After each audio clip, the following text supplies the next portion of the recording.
Hello, YouTube. Welcome to the Stratosphere Lounge. Hope everybody's doing well. It's the 22nd of August, 2024. We often talk about the pre-roll that we do on Twitch. For those of you who watch on YouTube, we don't get to see it because YouTube streams the whole thing and it demonetizes it, but they don't seem to have a problem with that on Twitch. We play TV shows from when I was watching a lot of TV, and the themes from like Dark Shadows, UFO, the Jetsons, the Munsters, Johnny Quest. That is just such great music. It's just such incredibly good music. They're just little orchestral pieces. They're utterly fantastic, and I don't know. Like I said, I saw a guy in the comment section. I just never stopped talking about this. This is one of the favorite things I ever saw on the internet. He was making a comment on something on the Partridge Family, and he said, "I'd rather be 20 in the 70s than 70 in the 20s." And I thought, amen to that, brother. Let me just fix the Batman angle here on the show. I don't want the Penguin to come in, or the Joker. The Riddler can come in. The Riddler was freaking awesome. Anyway, so this is our political show, and I was hoping to have a second part of the How to Beat Harris thing up this week, but I have to put it up on Sunday instead. That's apparently the best time to do it, Sunday morning. And the reason is because it actually turned into quite a tome. It's actually kind of a psychological treatise. So I'm looking forward to getting your comments on that on Monday night when we have the Stratosphere studio. Yeah, Mannix, John Eden in YouTube stream. Hawaii 5-0 was a great theme. It's Mission Impossible. It's incredible. It's incredible stuff. Really amazing. Anyway, so the thing I'm working on is about how it's essentially just not possible for somebody who's known to the American public to go from a 28% approval rating to, on the election betting odds website, at one point having like a 16-point lead over Donald Trump. There's a lot of mass psychology at work here, and it took me a while to decode it, and I've got some psychologists coming in to weigh in on the thing, but it's, in the mid to early 1800s, a guy named Charles Mackay wrote a book called Extraordinary Popular Delusions and the Madness of Crowds. This is one of those madness of crowds moments. You'll be pleased to know that just before Joe Biden dropped out of the race, Trump had I hope you're sitting down for this, he had a 60-point lead, 6-0. He was still in the race, but he had a 60-point lead on election betting odds. And then all of a sudden, Harris is coronated. And the next thing you know, she's got like a 15, 18-point lead over Trump. Then she's got a 8-point lead over Trump. Then she's got a 6-point lead. I'm looking at it right now. She has half a point. Not even. 49.2 to 48.9. So this spike is on its way out, as I predicted it would be. And this video will explain why. The term mass formation psychosis was used during the pandemic, and a bunch of psychologists said can't really apply psychosis to a group, so mass formation delusions. But it's actually kind of a weighty little thing, so I'm looking forward to it. I have heard rumors that RFK is going to drop out and endorse Trump. I hope that's the case. I believe he's going to drop out. I saw that his vice presidential pick was saying that the Democrats did everything in their power to stop them, that they sued them in every single state. They tried to get their names off the ballot. They had spies infiltrating the campaign. That sounds to me like the kind of thing where you might, carry a grudge on that. I certainly would. So I'm feeling, as I say in this video, it's not that those numbers aren't real. It's just that her high poll number, it's just that they won't last. And they can't last, and they're not lasting. So, we'll see. And then I guess everybody's saying it's also about counting the votes, but one catastrophe at a time. The DNC is going on right now. I haven't watched any of it. I just can't bear to. I just don't care to, is maybe a better way to put it. But I think I saw on Instapundit that Harris is unprepared, untested, and ready to do whatever she's told. So I'd like to know who's actual president of the United States during this past administration, and who's standing behind Harris. So we'll see.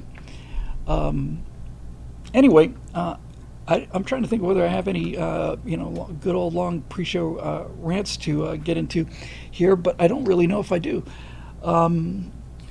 Let's see.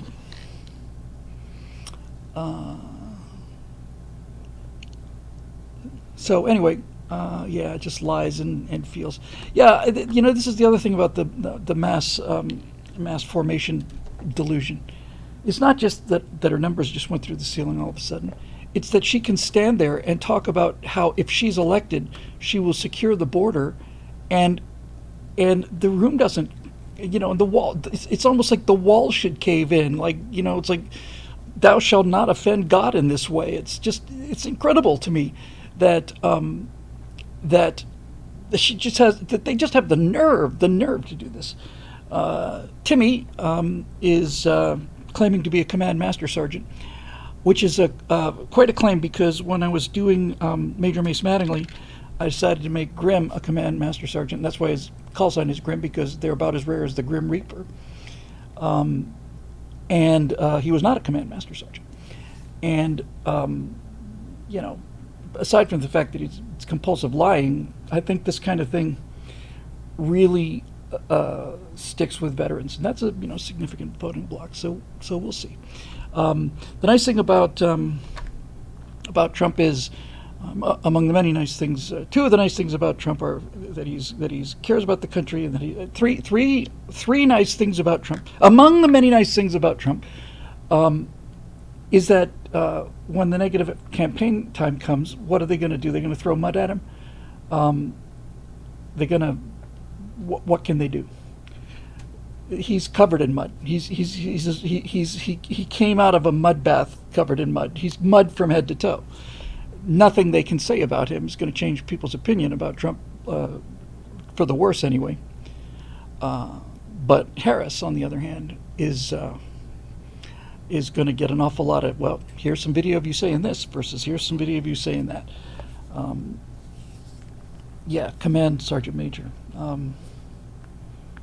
That's just the nerve of these people. It really. Yeah, Marisha says they'll say he's weird. Well, he can be. I'll tell you what's weird. Stolen valor is weird. I'm not. Yeah, there are worse things you can be called than weird. Marisha said, "Did I watch The Circle or Godzilla yet?" We almost watched the Godzilla last night. Got real close and just didn't quite work out.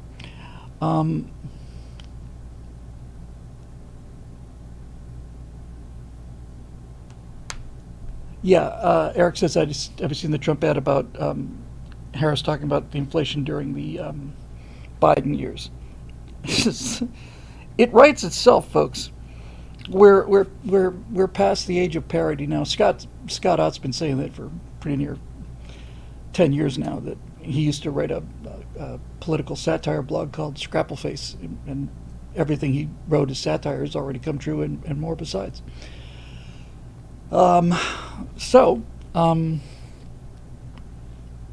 Yeah.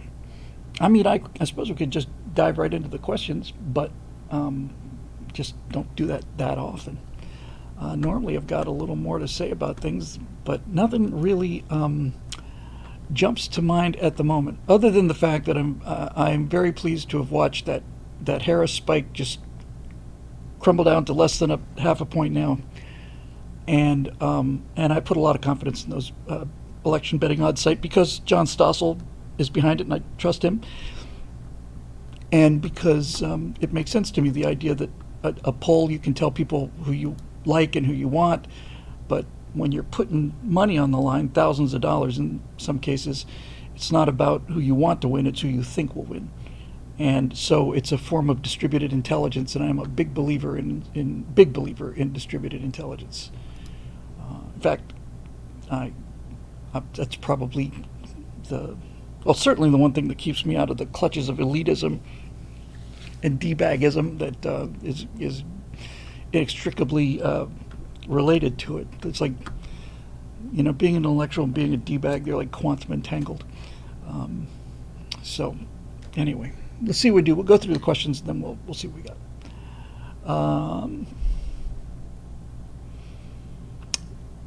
So let's see here. We got questions, and once again, curated by Roadrunner this time. Thank you very much, Roadrunner. We got a Roadrunner, we got an Ian Nolan, we got a Marusha Dark. A lot of Marusha Dark. Got a Road Rider. We'll make that mistake again. Eli Noor, Guy Balo, Guy, Jacob Belchek, Eric Blake. And that is it. It's 6 or 7 questions, and it consumes about 13 pages of text here, so we'll chew it up. Okay, Marusha, you got it. I'll definitely take care of that.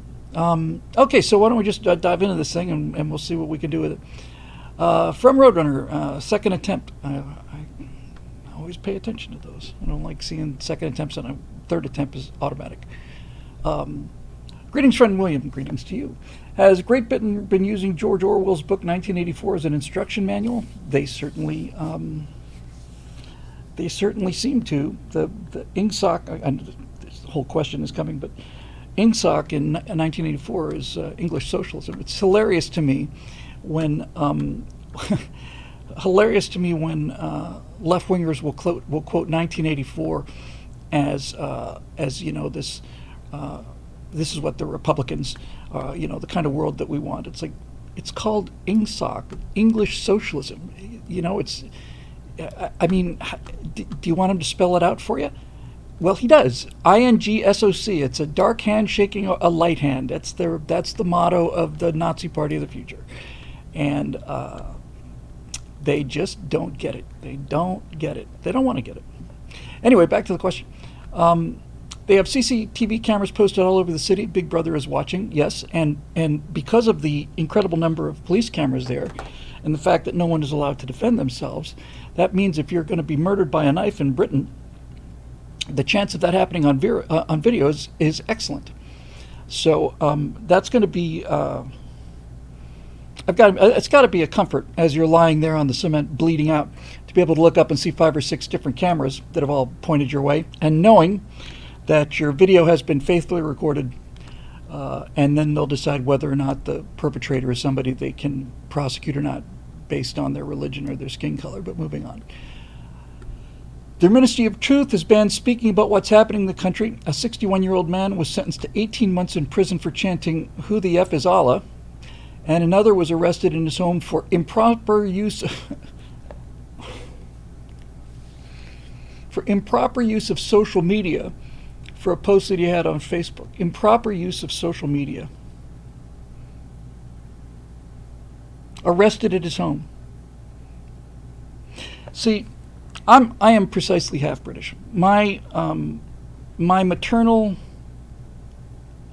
grandfather and my paternal grandfather are both Brits, and my mom was British till the day she died. She was a resident alien in the U.S., but she was a British subject the whole time. So I'm half British. I got skin in this game, and there's a lot more to this question, but Britain.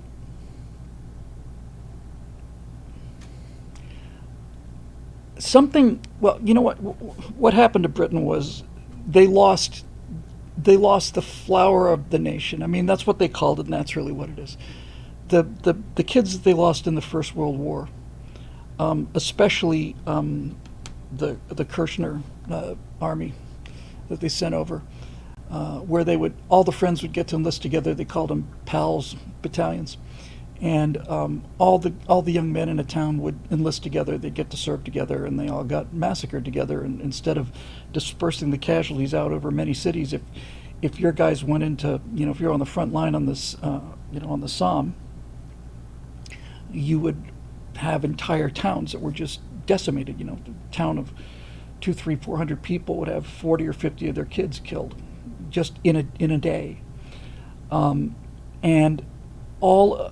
The nature, you really have to, if you dig a little deeper, the nature of the young men that went into the First World War in the Kitchener New Army, because the first British Expeditionary Forces to fight in the war were basically their regulars, their professional soldiers that had served throughout the empire. But when the King and Lord Kitchener made an appeal, arguably the best people in the world stepped up. I mean, these were brilliantly educated, extraordinarily disciplined, polite, Edwardian young gentlemen, and they were unbelievably idealistic in a level-headed way. Not in a dreamy way, just in a this is what we've got, and this is what we're going to have to do to defend the empire, and they were just amazingly good people, and they were just wiped out. And that put an awful lot of bitterness and cynicism into Britain, and took a lot of the goodness and the virtue out. And then in World War II, they get it in the teeth again. But even before World War II, the disease had set in. Once you kill all of those good patriotic young men, the ones who enlist to fight for their country, in between the wars, the debating society at I think it was at Eton or Oxford, I also don't remember. The question was, would you fight for king and country? And in the year between the wars, the largely prevailing view was, no, we won't. So it was kind of their Vietnam moment, And then World War II comes along and knocks some of the best people out. But by then, this whole socialist thing had been really dug in, and to my British heritage's undying disgrace, they dumped Winston Churchill before the war was over. He was thrown out of office as prime minister after the defeat of Germany, but before the defeat of Japan, and replaced by a socialist. So Churchill, who basically dragged that country through the war single-handedly, I might point out for those of you not aware of it, that of all of the major players in World War II, the only one that fought from the first day to the last day was Great Britain. And they chucked him out. After the war was over, and the Marshall Plan was rebuilding Europe. The Germans built factories, and Eastern Europe, and all these guys just built factories and new infrastructure. The British spent money on subsidies and free prescription glasses and all of these socialist benefits, and Britain didn't recover from World War II until the late 50s. I mean, there were still lines for food in 55, 56. It's just, it's just incredible. So that authoritarian rot has been there for a long time, that left-wing rot, and Orwell, to his enormous credit, was a socialist. That's why he was able to write such an incredibly damning, perfect condemnation of socialism in 1984. He saw all of it. He saw the doublethink. He saw the crime thought. He saw the reduction of language, being spied on by your TV. The government's nose and everything, and especially you must love Big Brother and the 2-minute hate.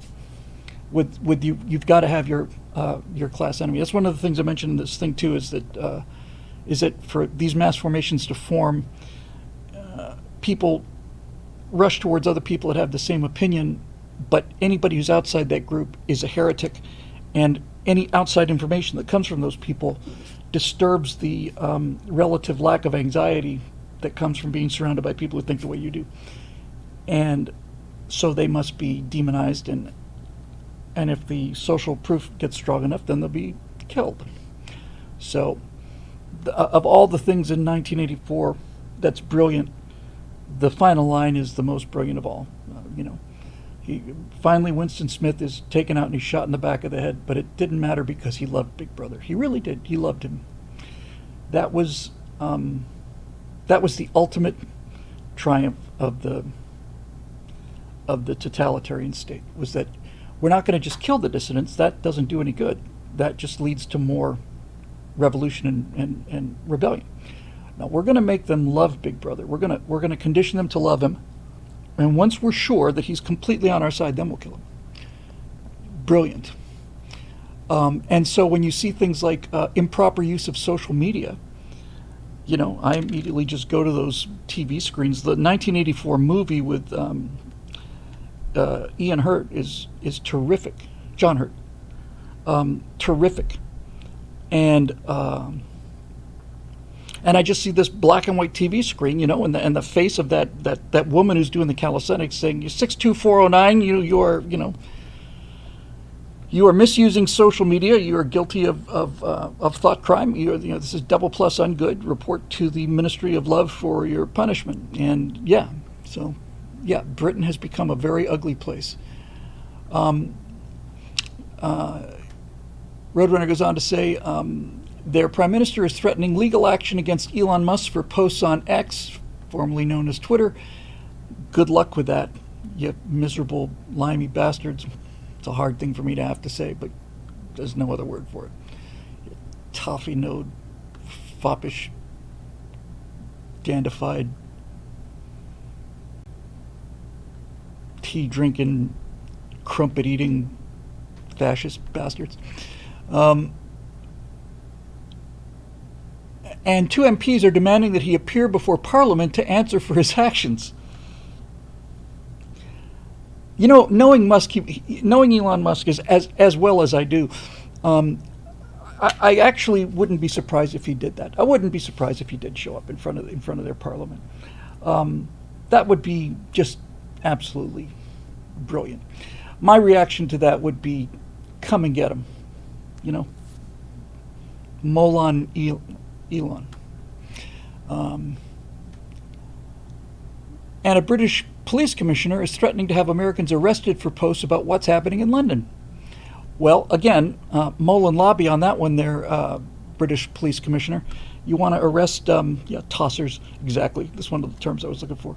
Wankers. If you want to come and arrest Americans, or arrest Americans for posting their opinions on social media, you can come over here and get us. Come get us.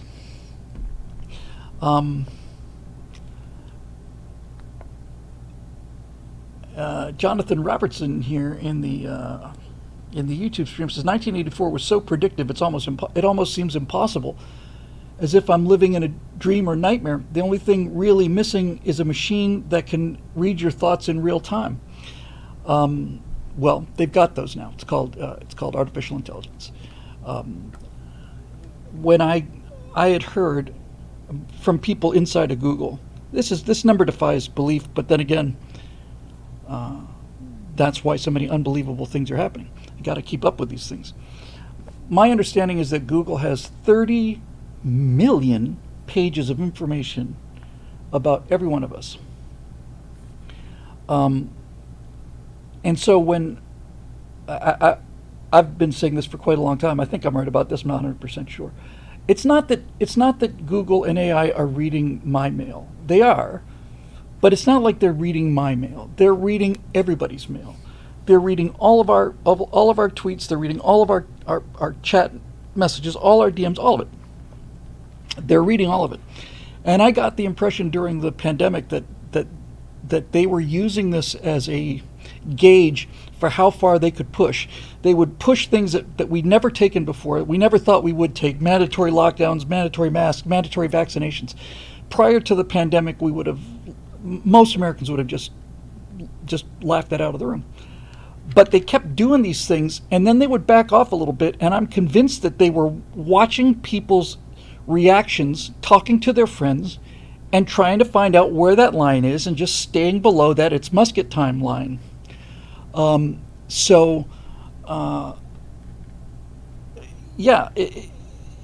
was P72 72017 says the pandemic was a test. It was a test.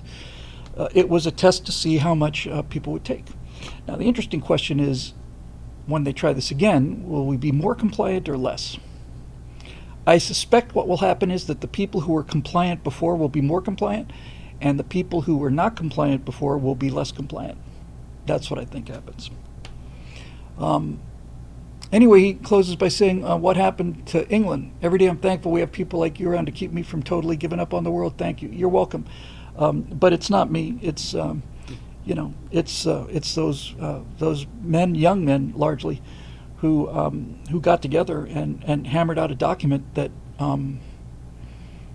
still amazes me on a daily basis. You'll see people being asked on a British talk show. Sometimes they'll ask Americans. In fact, I saw a British interviewer ask Ice Cube about this. Said, "Do you believe in gun ownership?" And he said, "Yeah, of course I do." He says, "Well, why?" He says, "Look, I'll give up my guns when everybody else does." Sounds ridiculous, right? It is ridiculous. He said, "You don't understand. This is in our Constitution. It's the last defense against tyranny." And they look at him like he's nuts. But it's true. It's true. Mini-True, the Ministry of Truth, and the Ministry of Love, and all of those guys have to come and get us. And they can't do it. This is where the whole social proof comes in. This is where the whole, you don't have to arrest somebody, you can cancel them. And you don't have to arrest all those people. If you cancel enough of them, fear of cancellation will be enough. Cancellation in the information age is termination of your existence in the information space.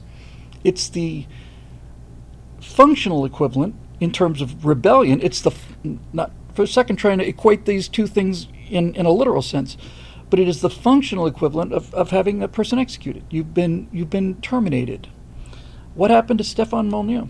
I haven't looked, but I haven't seen anything from the Offensive Tranny, which was a channel from somebody I admired very much and respected a lot. It was a genuine transsexual, and who basically said, "I have a mental illness, and I don't want to look like a woman with a beard."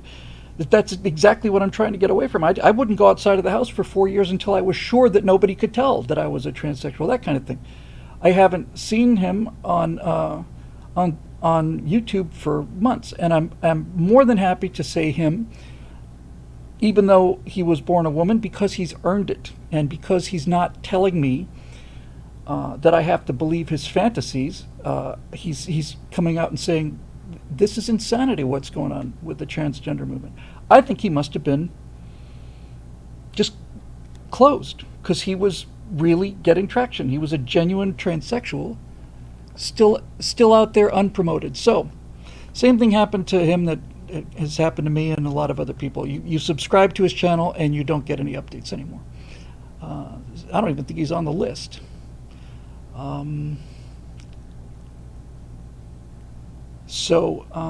Anyway, thank you very much for the kind words, Roadrunner. And while I really appreciate it, it's not me. It's keeping us sane. I'm not the painter. I'm just a photographer. It's the system of government that was designed by geniuses.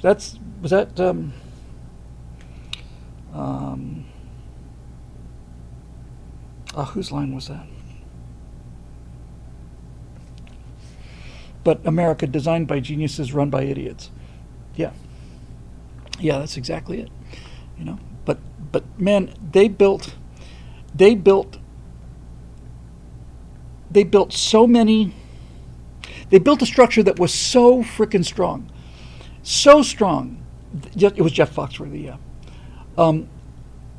It's so strong that you can poke as many holes in it that have been poked in it, and it can take an awful lot more. In fact, the more I think about it, the more I begin to believe that the idea is indestructible. They can take over the government, but they can't take over the country. It's impossible. I genuinely believe it. I'm not saying that they haven't done a lot of damage, and I'm not saying they're done either. I'm just saying you can't beat this with anti-truth. Woke philosophy is not just true, it's anti-true. And the Constitution is refined truth. It's like I almost said it's like the irresistible force meets the immovable object, but those two things are equal. I just think that this thing is, I think it's divinely inspired, and I think it's permanent. I think it can take a lot of erosion, and then you can build it back. But I think this thing is just. I certainly know that idiots and clowns like Harris and Waltz and all the rest of these bozos and pink-haired yahoos. I'm not.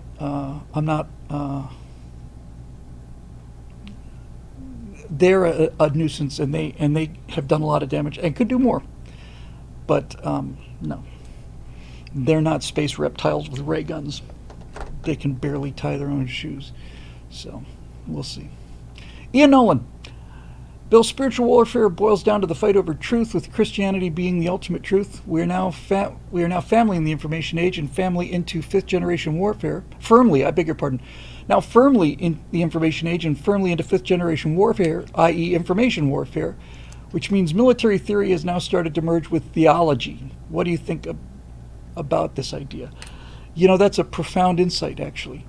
Military theory merging with data processing and machine intelligence and drone swarms and AI and all that, that's pretty much self-evident.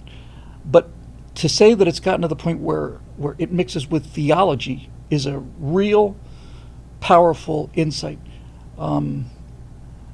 Real powerful insight. I just caught something here in the YouTube stream. Bill Farrar says, I disagree, Bill. These are very intelligent beings. There may be very intelligent beings that are running the show, but I can assure you that the really intelligent beings are not Kamala Harris and Joe Biden. I'm not. Look, I'm very concerned about this whole thing. I'm concerned about Schwab, and I'm concerned about Blackwater, and I'm concerned, or is it BlackRock? I've forgotten. BlackRock. All of that. But I also have confidence and faith in people who outnumber them. I think I did the math on it. It's something like 100 million to 1 on terms of the planet. Yeah, BlackRock, thanks. So, you know, we'll see. But theology is really interesting because progressivism is a theology. Every reaction that progressives have is a religious fanatical reaction. Anybody who's on their side who disagrees with them on any particular issue is a heretic, and they're excommunicated. And how many people have we seen come over to the conservative side of the aisle who were like former leading feminists or gay activists or black activists, and you know, next thing you know, they got excommunicated, and they came over here expecting to meet the devil, and they said, no, these are the nicest people you ever met. And it doesn't work the other way around. I don't see or hear stories of conservatives who suddenly, you know, were ejected from the conservative movement because they said something like, I think global warming is real, and we, stone him. So it's kind of a one-way street. This is their religion. It's a godless religion for that preaches heaven on earth to people who are convinced that their existence is everything. Yeah, Tammy Bruce, Tim Cotton in YouTube says Tammy Bruce, another who I used to work with quite a bit back in the PJTV days. Just another of scores of examples, and those are the famous ones. The number of just regular folks is millions, tens of millions probably. So it's a theology, and back to the question about what's happening in Great Britain. This is the new theology. The new theology is not Islam. That's the one that's... See, progressives use Islam as their street muscle, and Islam uses the progressives as their mouthpiece. And Islam doesn't have any... the Islamicists don't have any illusions about what's going on. They know full well what they're doing. They know exactly what to say. They know exactly how the liberals are going to respond. The liberals think if you're nice to the Muslims and help them out, then they're going to be just friendly neighbors and stuff. But the Muslims don't believe this, and so I have respect for the Muslims that I don't have for the progressives, because the Muslims fully understand. We'll just tell them what they want to hear until the country's completely ours. It's damn near completely theirs now. But I'm trying to tie this theology thing into what we were just talking about. The tragedy is that it's the British that really are the without, I mean, there's no question about it. They are Western civilization. They were, anyway. That's where Western civilization came from. All of it came from Britain. All of it. And it spread to America, Australia, New Zealand, Canada. And these have been the most successful countries in the world. And to see the mother country rotting from the outside in like that is hard. It's really hard. One of the things about Britain that's useful to Americans is it's further down the road than we are, and it's a useful bellwether for how people are going to respond. Somebody mentioned, Eric Blake mentioned Nigel Farage. He's a phenomenon, and his movement is a phenomenon, and Le Pen's movement is a phenomenon, and the big states are pushing back hard. So, we'll see. I know. I'll tell you one thing. Brexit was a monumental victory. For regular people, it's better to say it was a monumental defeat for the multinational globalists who are, determined to run our lives. The fact that the probably the second biggest economy in the European Union after Germany, I think they're ahead of France. They just said, "No, we're out. We're done." That's a big deal. So I want to come back to this theology thing. Here's a super chat from Roadrunner. Thank you very much over in YouTube. Bill, was there a backstage episode this week? I haven't seen one on your website yet. Thank you, Stephen Scott, for keeping us sane. No, it's not. It hasn't been done yet. We had two that we were trying to rush out to stay on the news cycle. So it'll come. I've posted the show for tomorrow, and it'll probably come out Saturday. Although I might double post and do it tomorrow. But no, it's definitely there. We just haven't released it yet. Natasha had to go to the dentist, and we just had a bunch of stuff this week, so just kind of got a little delayed. Anyway, let's see. Yeah, back to the theology. So here's the thing, right? Islam is taking over Britain because progressives have a death wish. There's no question about this in my mind. It's not up for discussion in my mind. It is without question provably true that these people have a cultural death wish. Just ask them their opinion on things like euthanasia or abortion. They hate humans. Ask them about their opinion on global warming and climate change and all the rest of it. They want to see humans go, and they're bored. They're all of their motivations and incentives and rewards from life all deal with personal satisfaction. They don't have a view of the future because they don't believe in the future. They don't have kids, or at least not nearly as many as conservatives do, and they're unhappy and they're bored and they just want suicide. I think this might have been the very first thing I ever wrote about, or at least did a video about, and that is this idea that every city that falls from when somebody in the palace goes and opens the doors. The regular soldiers will man the wall and they'll defend that city to the death, and it's impregnable. But some bastard in silk robes at midnight with a little lantern comes on out and opens the door and lets the barbarians in, and the city falls from the inside. It's always the elites. It's always the elites. Always. Fish rots from the head down, say the Russians. They ought to know. It's just constantly the elites. And so the progressives have a death wish. The Muslims do not. They are having 7, 8, 9 kids. And so what theology in England, just as England is an example before we get to America, what theology stands up against this? You've essentially got 3 factors in play in England. You've got Islam, you've got progressivism, and you've got Christianity. And Islam is determined to colonize the West, and they're succeeding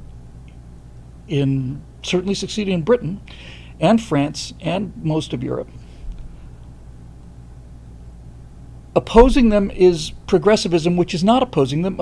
Progressives see this as they're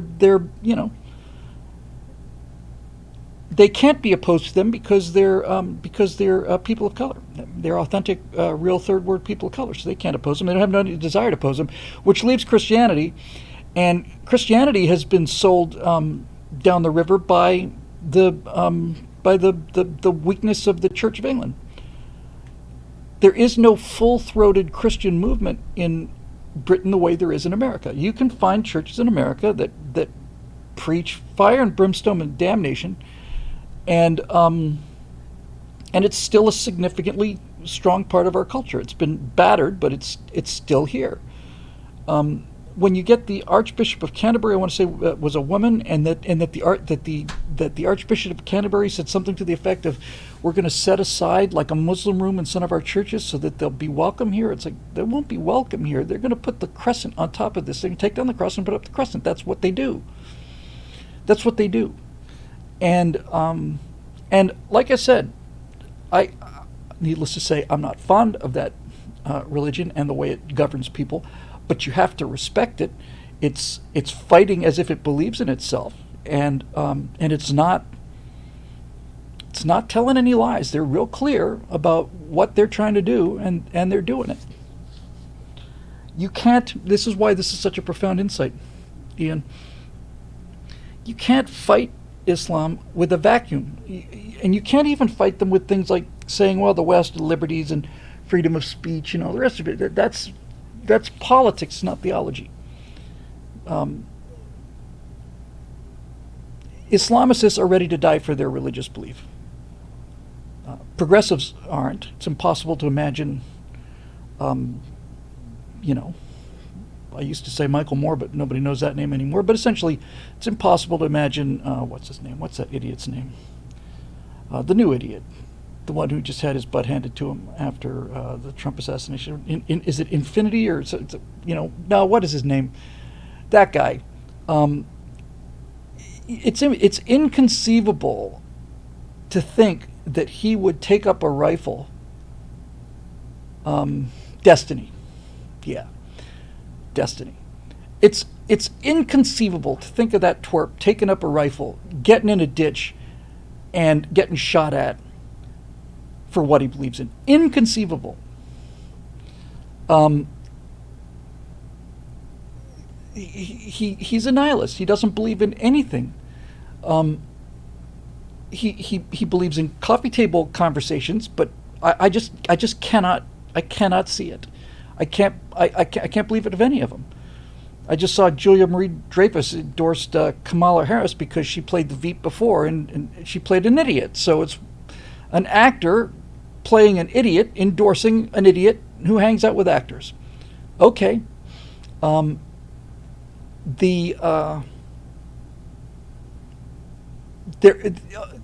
it's not just Christianity in America that's different.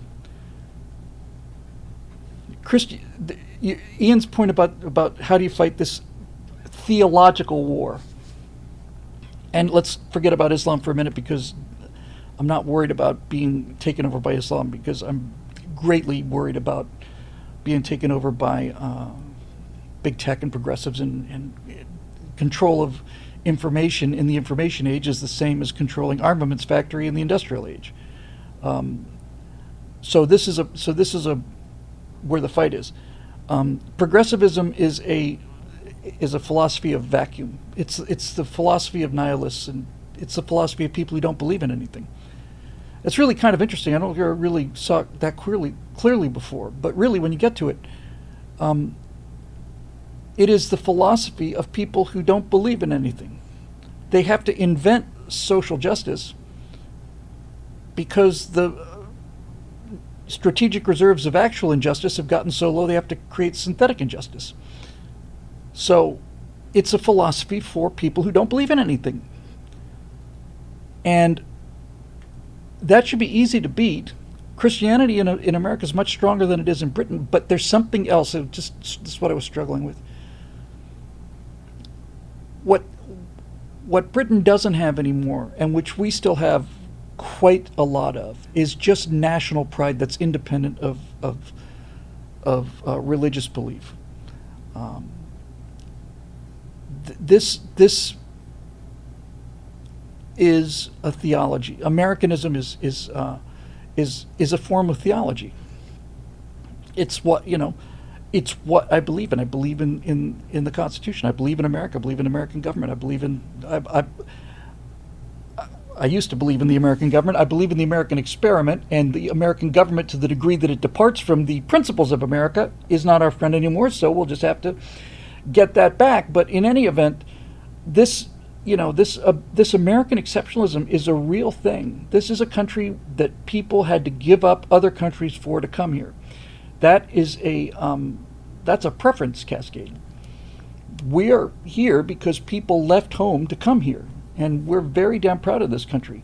And that is a theology. America, love America and patriotism is a theology that that is here to resist both the tech,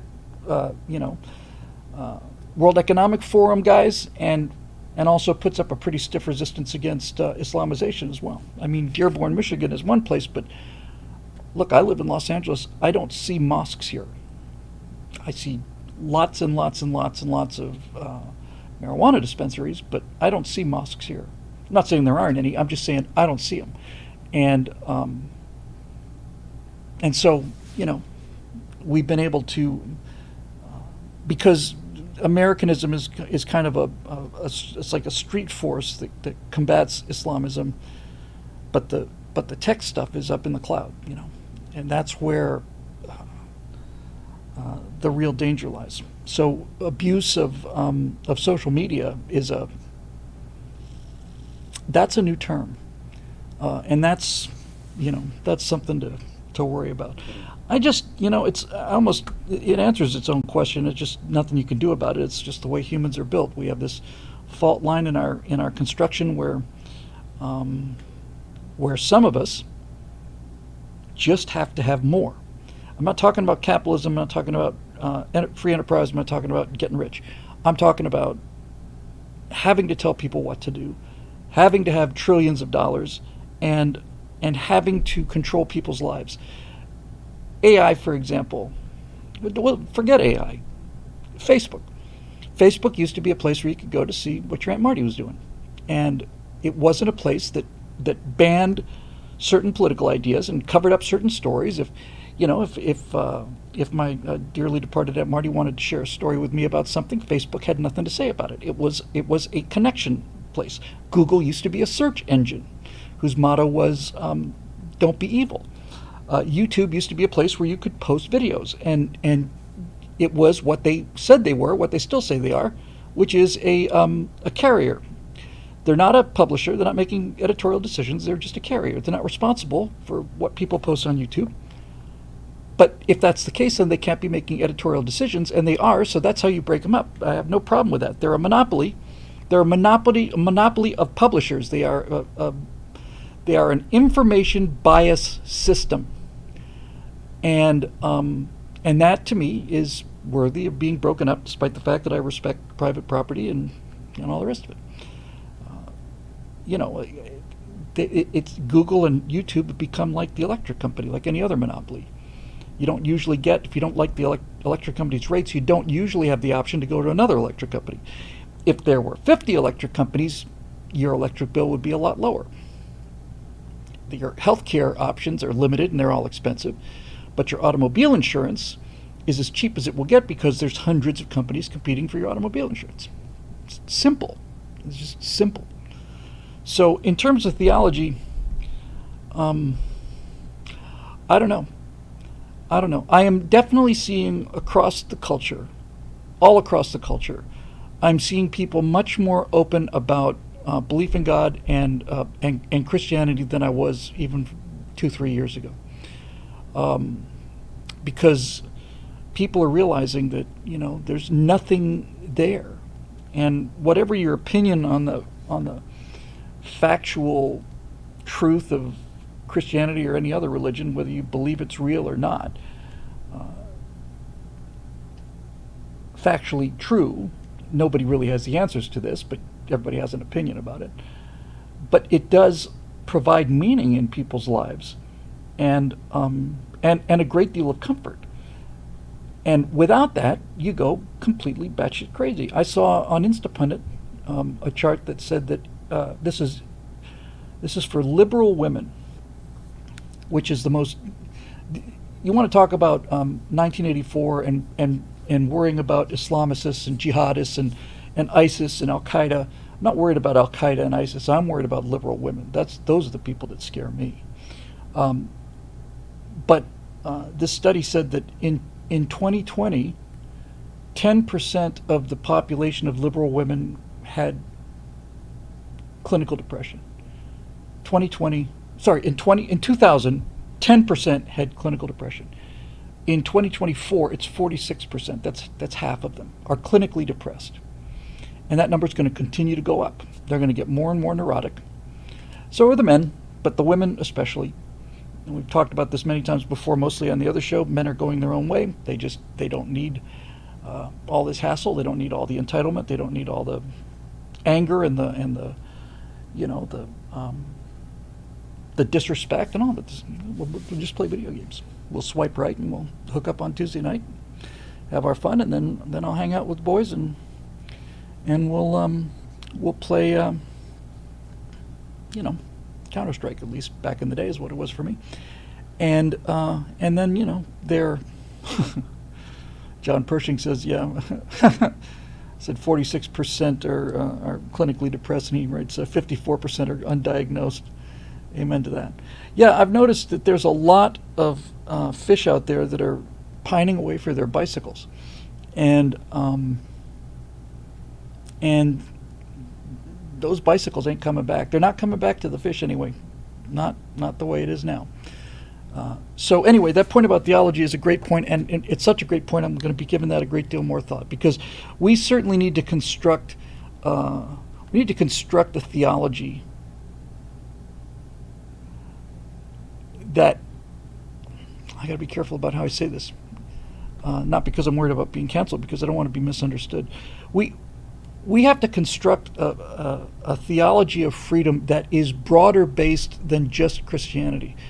Christianity is built into the structure of America. Despite what these people say about the founding fathers, it's first of all just erroneous to say, oh, they're all a bunch of principled atheists. It's just complete nonsense. Separation of church and state doesn't exist in the Constitution. It was a throwaway line that Jefferson wrote in a letter to a friend. But materialism, I almost said scientific humanism, but a friend of mine corrected me on that. Materialism has destroyed a lot of, belief in religion for a large percentage of the population. And we need a modern day theology for the fifth generation information war that we're in now. Twitch P72017 says Christian principles are the rock under the foundations of the nation, not necessarily Christianity. That's absolutely true. And this is, when atheists say, well, are you saying that you can't have morality without religion? I'm saying you can't have morality without the framework of religion. Every society has its own framework. The Aztecs thought it was absolutely epic for the empire to just go out into the surrounding countryside, capture as many slaves as they possibly could get their hands on, crank them up to the top of a pyramid in Chichen Itza or in their capital, and execute 80,000 slaves in 4 days. Those are industrial levels of murder. That's their moral code. They have no problem with that whatsoever. So I don't want to hear that love thy neighbor and all the rest of this stuff is independent of any kind of a religious framework. It's not. Islam is where Islam rules and really follows the tenets of Islam, really follows the Quran. That is a brutal, unhappy, dysfunctional, miserable place to be. So this business about oh no, we're all people are just good, and it's got nothing to do with the religious freedom. It's just utterly nonsense. Just clearly nonsense.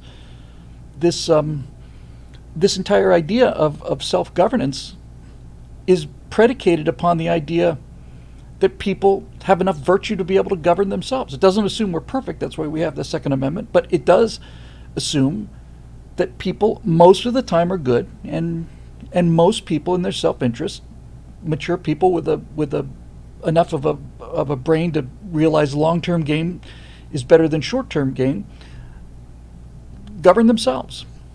It's do unto others is not just a nice piece of poetry that is also part of the Bible. It's just smart strategy.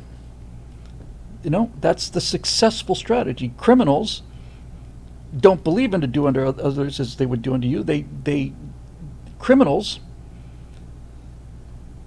are happy to take the short-term gain, but there's no honor among thieves. Criminals don't band together. Criminals don't trust each other. Criminals steal from each other as much as they steal from everybody else. It's an inferior system. And by the way, this idea of mastermind criminals, and I'm not talking necessarily about some of the tech giants and what they're doing, but criminals, even organized crime, right? You should see a show like the Sopranos, or you watch Goodfellas or something, which are pretty accurate views of the mafia in America, and you could even say sympathetic views. One of the things you're struck by about these crime syndicates is just how plain stupid these people are. I mean, just really, really dumb as rocks, kind of stupid. Smart players are in it for the long term, and they play by the rules because that's the best outcome. And it's also the outcome commanded by the religion that founded the country and the culture they live in. And to not see that means you're not only not paying attention, you are got your eyes closed and got your fingers in your ears, and you're just determined not to see it. It's self-evident. We hold these truths to be self-evident. That's it's a profound statement, to say that we hold these truths to be self-evident. There's a lot packed into that one little sentence. One of them is the belief in external truth. That's number one. Number two, we hold these truths, meaning that rational people can see these things, that there is external truth, and that in some cases the external truth is so obvious that it's self-evident. We together, rational people, hold these truths, external truths, to be self-evident. It's so obviously true that we just have to come out and state the obvious. We hold these truths to be self-evident. And that's just one sentence among, countless sentences in the wisdom that formed this country. So there you go.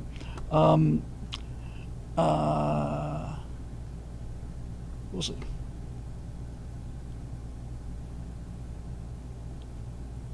Brett Farmer says, your view on criminals is false. They are more cohesive than us. Okay. Is there a better criminals bureau?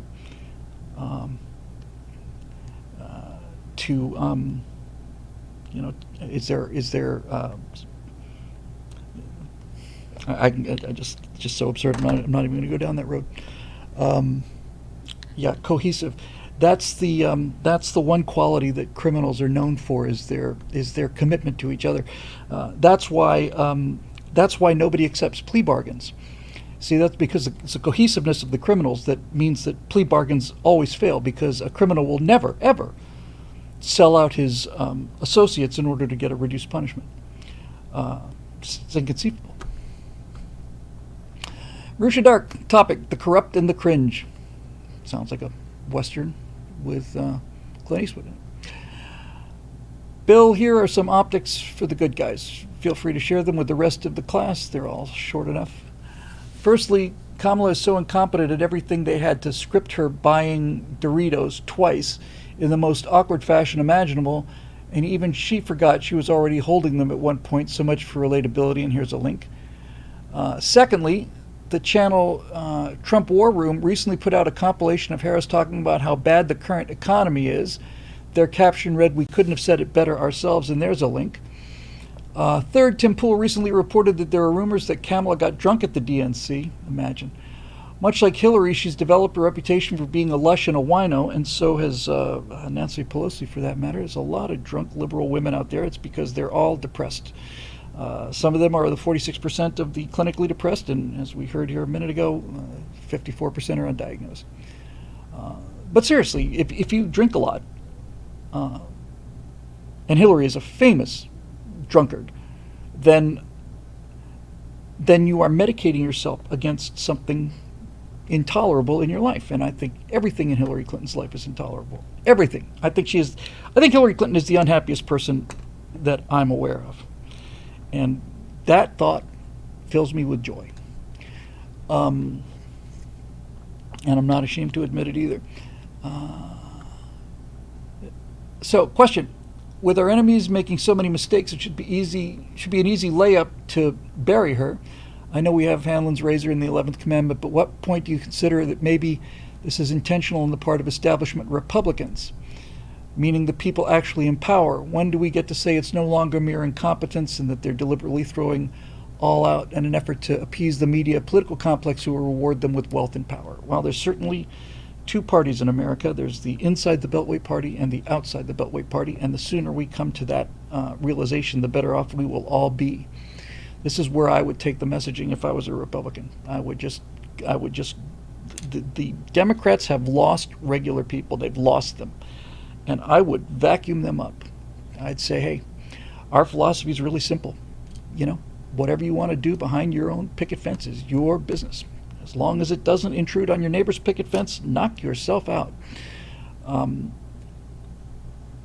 And to somebody who replies, well, does that mean I get to be a transgender person? Absolutely you do. Does that mean you get to go into girls' bathrooms? No, absolutely not. That's not behind your picket fence. That's the public square now. See how it works? Very simple. Your ability to swing your fist ends when hit at somebody else's nose, and it's just that simple. Conservatism is two sentences. First sentence is don't be a dick. Don't hurt anybody and don't take their stuff and do what you say you're going to do. That's it. Those are the only three laws you need. That's criminal law and tort law. Don't hurt anybody, don't take their stuff, and do what you promise you're going to do. Period. That's all you need. That's all you need. Simple. And I think if people went at the big movable middle out there with a message that was that clear, yeah. No, we don't believe in 40,000 pages of regulations and telling you have to wear a bike helmet in the shower so that you don't fall down and hurt yourself. We think you should be able to do whatever the hell you want to, so long as you follow the three rules. Don't hurt anybody, don't take their stuff, and do what you promise you're going to do. That's it. That's all. Speaking of slam dunks and layups, this should be just a piece of cake. I know you've been a staunch defender of the Republican Party. Well, I'm a staunch defender of conservatives. To the degree that the Republican Party behaves conservatively, then I'm a staunch defender of them, which is, seems like less than half the time. But some of us have always just sort of seen them as the other half of the mono party. Yeah, the lesser of two evils. Yeah, Donald Trump is obviously an exception. It's why I like him, and there are a handful of others whom I could maybe count on both hands. Outside of them, do failures to capitalize on victories like this ever lead you to question that some Republican leaders go beyond mere incompetence and lack of rhetorical intelligence to full-on corruption? Yes, Bill Kristol's a great example of this. I don't know if it was, I heard somebody taking him apart. It might have been Victor Davis Hanson. I think it was Victor Davis Hanson in a little kind of a quiet, almost like an audio podcast. He was basically saying Bill Kristol got famous and wealthy by preaching conservative principles until all of a sudden Donald Trump comes along and they don't. You know what it is with these guys like Bill Kristol? I'll tell you exactly what it is with them. He's a great example, and there's a number of them out there. They're priests. They're the messengers of the message, and they're priests. And they want to control the message. They want to be the person to deliver the message. When the message is delivered by somebody who's not a member of the priesthood, then the priests realize they're about to be put out of business. So they fight. And they'll go all the way to the wall or go to the other wall. rather than lose control of being the person with a message. So all of these anti-Trump Republicans don't like the fact that Trump is appealing directly to people and not going through, National Review or not even the NRA or any of that stuff. He's just going directly to the people and saying, these guys are not looking after your best interest. So when you get into guys that are like, you mentioned these, the RINOs, Republicans in name only. It should be KINOs, it should be conservatives in name only. Or sinos, I suppose, depending on where you're coming from, the soft C or the hard C. But in any event, they're in name only because they're conservative so long as they get to be powerful and famous and rich. But when those things get turned off, then all of a sudden they start shifting their positions.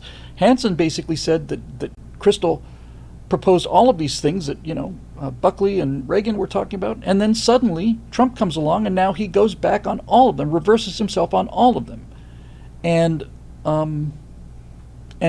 it's embarrassing. Yeah, it is embarrassing.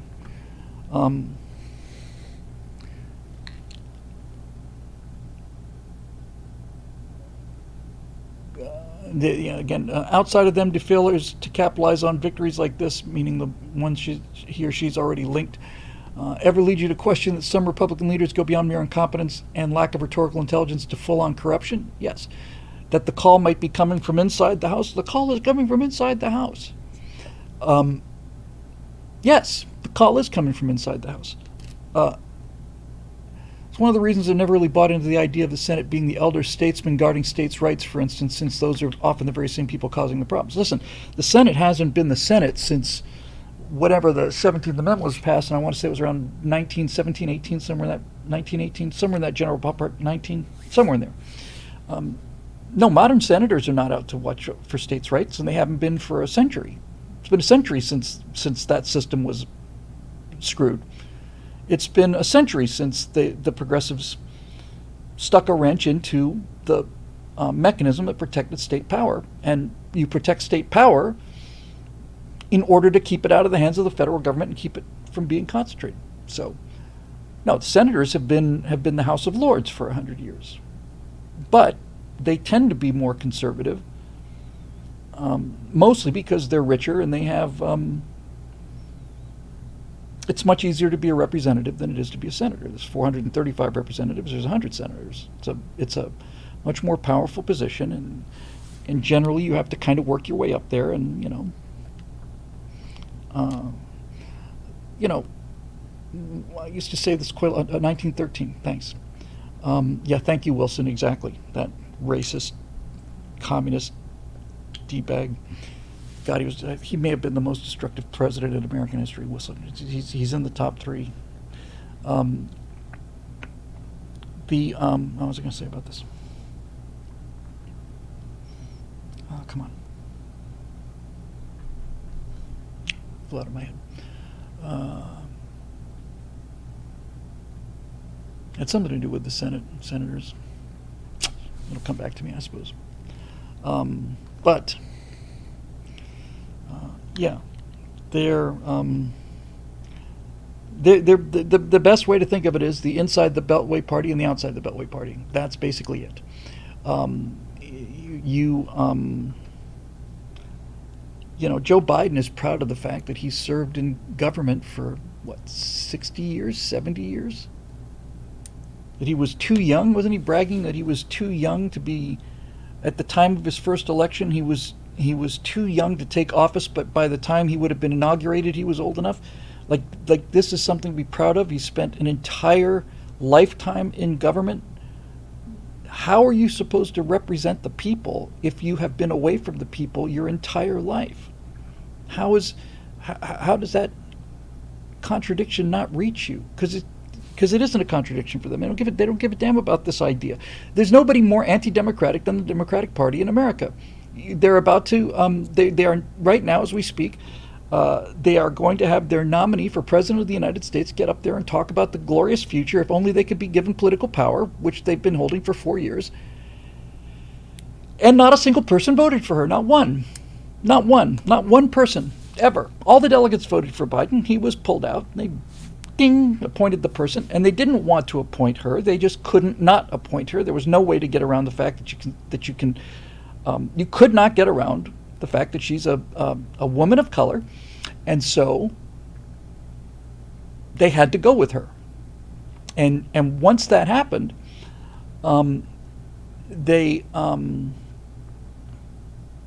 they're doing their full court press, which had an effect for a while, and that effect is subsiding, and we'll see. We'll see.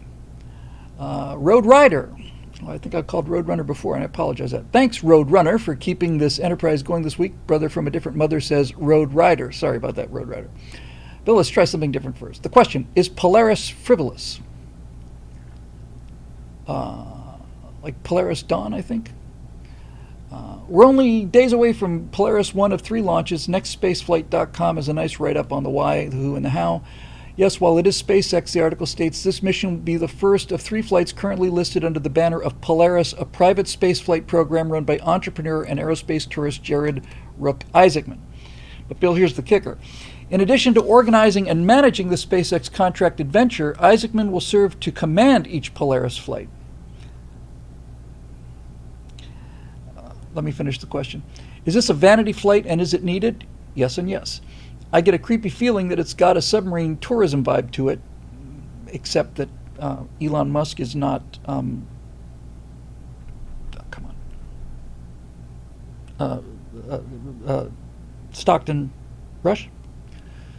And if I had a choice of getting in Stockton's submarine or Elon's capsule, I know which one I'd pick. Big Dave Big Booty says New Glenn rocket just self-destructed. I think 2 of them did. 2 of them, I think, exploded. So they're a joke. Get out of the way. Is it Sierra Aerospace that's talking about buying United Launch Alliance? It's kind of like watching a minnow eat a barracuda, but that happens sometimes. I'll come back to this. I just want to get through the question. There's a lot to talk about here. Get a creeping. It's got a submarine tourism vibe. Am I being too NASA and being too risk adverse? I don't want any harm to come to any astronauts, either these 4 civilians or Izzard and Gizzard. I know spaceflight is probably the most dangerous endeavor, but vanity flights, or am I wrong? Well, first of all, space is not the most dangerous place to be. The most dangerous place to be is the deep ocean, and it's orders of magnitude. Orders of magnitude. First of all, just real quick, Lapco92 with a 123 chat. I want to watch the movie, but this is just priceless. This is what you're doing is you're incentivizing me to financially incentivizing me to never see the movie. And also, Doc BBR with a super chat says thumbs up, upvote 2, spread Bill's word to normies. Thank you very much. Back to the question. So let's look at it first of all philosophically. Are vanity flights okay? Yeah, they're great, and the reason is because they're a paying customer. I mean, if you had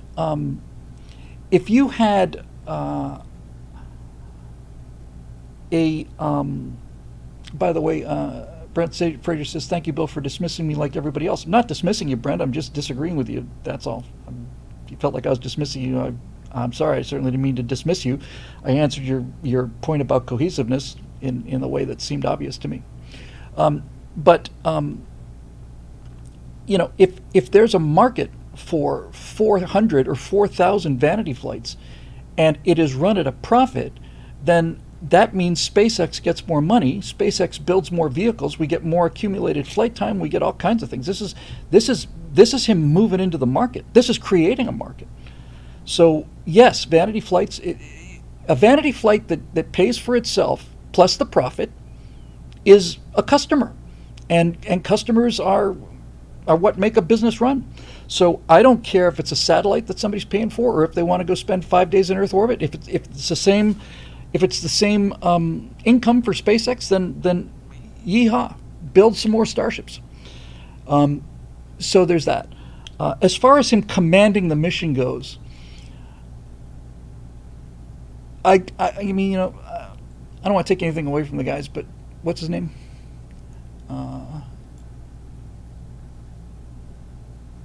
Isaacman is going to command each Polaris flight. Okay, Mr. Isaacman, but basically it's a capsule, right? I mean, it's a capsule. It's not a space plane. You don't have to hand fly the thing to landing. It's a capsule. And before they went to the space station, and these guys are not going to the space station, by the way, before the Dragon could go to the space station with a crew, they had to show that the Dragon could make repeated flights to the space station without a crew. So if they can dock with the space station without a crew, I'm fairly sure that the Dragon capsule is capable of remaining in a free-floating orbit for 5 days without Buck Rogers at the helm, you know? Mark York says, I think he was a former NASA astronaut. You know, this is the next point. He may be fully qualified to, in fact, I suspect, given Elon Musk's general sensibility, I'm sure he is qualified to command the mission. But like I said, it is a capsule. You know, it's not like it's a moonwalk. Isaacman is also, he's an experienced test pilot. I didn't know any of these things. In that case, then knock yourself out.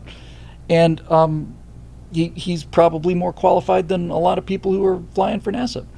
So he's got a good piece of hardware. He obviously, if he's a test pilot, then I rank test pilots way above astronauts, way above them in terms of skill. The two Boeing astronauts, both naval aviators, that have a lot of respect for them, but even naval aviators they're not made out of the same stuff as test pilots. Dick Rutan was a fighter pilot, but ultimately he was a test pilot, and it's just it's a much tougher thing. It's a much more precise thing. There are a lot fewer test pilots than there are naval aviators or fighter pilots, and there's much fewer of all of those than there are regular Joe pilots like me. Then finally, the business about the danger. To give you some idea of the danger, here, this is a benefit of having such a smart group of viewers. Can somebody tell me what the external pressure is at the depth of the Titanic at 12,000 feet below the surface? How many atmospheres of pressure that is? I wanted to say 60, but I know that's too low. It's got to be, I think it's maybe a couple thousand atmospheres. I just want to get the answer. If somebody can either knows offhand or can just search for it. Yeah, it's a lot, says Gummins. Thanks, Gummins. I appreciate the technical help. A lot more than 12,000 feet is it 30? It's over 10,000 psi, but how many atmospheres? 400 atmospheres? 1 atmosphere per 14 feet. This is all great, but I just need a number.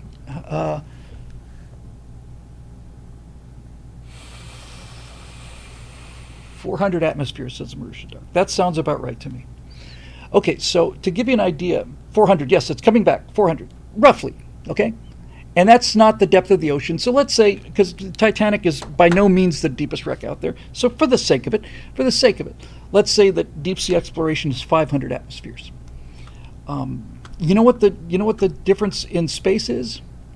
Is if you're a Soviet rocket or a Russian rocket, that difference between one side of the wall and the other isn't 500 atmospheres, it's 1 atmosphere. And if you're an American capsule like the Apollo capsule, it's considerably less than 1 atmosphere. Considerably less. American space missions, the Apollo missions, used pure oxygen at a much lower pressure in order to reduce that differential between the inside of the capsule and the outside of the capsule. So I don't know if somebody else knows the answer to this, what the atmosphere, how many atmospheres were inside the Apollo capsule, because it was less than 1. The Soviets used 1 atmosphere of pure air, and the Americans used a much lower pressure of pure oxygen, which I think is a much smarter way to go. But my point is, it was 4 psi in Apollo, 5 psi. So what's that, a third, something like that? So think of it this way: on a space capsule, you've got 0 on one side, and you've got maybe, for the sake of it, let's be generous and say half an atmosphere of pressure. You've got to have a structure that will resist a difference of 1/2 of 1 atmosphere. somewhere around 15,000 feet, you have to have a structure that will resist 500 atmospheres. And it's 0.34 atmospheres. Fantastic. So in space, you've got to have a structure and doors and hinges and seals, and all those things have to be able to withstand 1/3 of 1 atmosphere's pressure differential. At 15,000 feet, you've got to be able to withstand 500 of them. It's 1,500 times harder. It's an enormous difference. The bottom of the ocean, deep sea exploration. You don't have to get anything close to the bottom of the ocean. Deep sea exploration. I mean, look, most people don't understand this. Certainly in World War II, a submarine's test depth for like a Gatto class fleet boat, probably the test depth might have been 300 feet, 350, something like that. Now, you could go deeper than that. That's just what it was certified for. You could take it to 350 feet, maybe 400 later, 350 feet, let's say, and you had an excellent chance of coming back up again. Nowadays, you can probably get down to 1,000 feet with regular submarines, with like attack submarines. But what most people don't realize is that a Gatto class fleet sub could not dive much deeper than its length. I mean, people think that these things go no. Just tired of farming this off to other people. Let me just figure it out.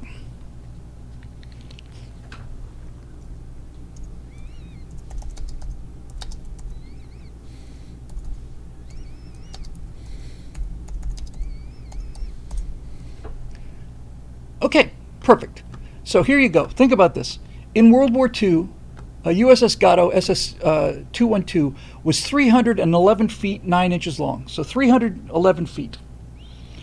That's the length of the sub. If you put the sub at a 90-degree angle, the sub cannot dive much deeper than its length. Isn't that incredible? Most people... Yeah, okay, here we go. Marisha Dark says, Gatto-class submarine's official maximum operating depth was 300 feet, which is less than its length. Most people do not get this in this, and I still find it hard to believe. But think about that. A World War II submarine could not dive as deep as it is long. In other words, if you were to take a Gatto-class submarine and stand it on its end, the bow pointed down, then the bow is below test depth. Technically speaking, it's crunchable. That's amazing to me. Roadrunner says the subs only needed to get below depth charge depth. Well, the problem with depth charges is depth charge is not filled with air. Depth charge is, you could probably sink as deep as you wanted to. I mean, you've got a pressure detonator, but you could probably set that at thousands of feet, I would think. By the way, yeah, it's one football field. During World War II, somewhere in the earlier part of the war, we had enormous problems with our torpedoes, but the Japanese weren't sinking our subs because our subs were, I honestly don't remember whether we were running deeper than they thought we were, or maybe it was shallower than we thought they were. In any event, some congressman or something learns this from a sub commander, blabs about it, it gets published, and the next thing you know, we're losing subs all over the place because some politician decided to show off, and we lost a lot of boats that way.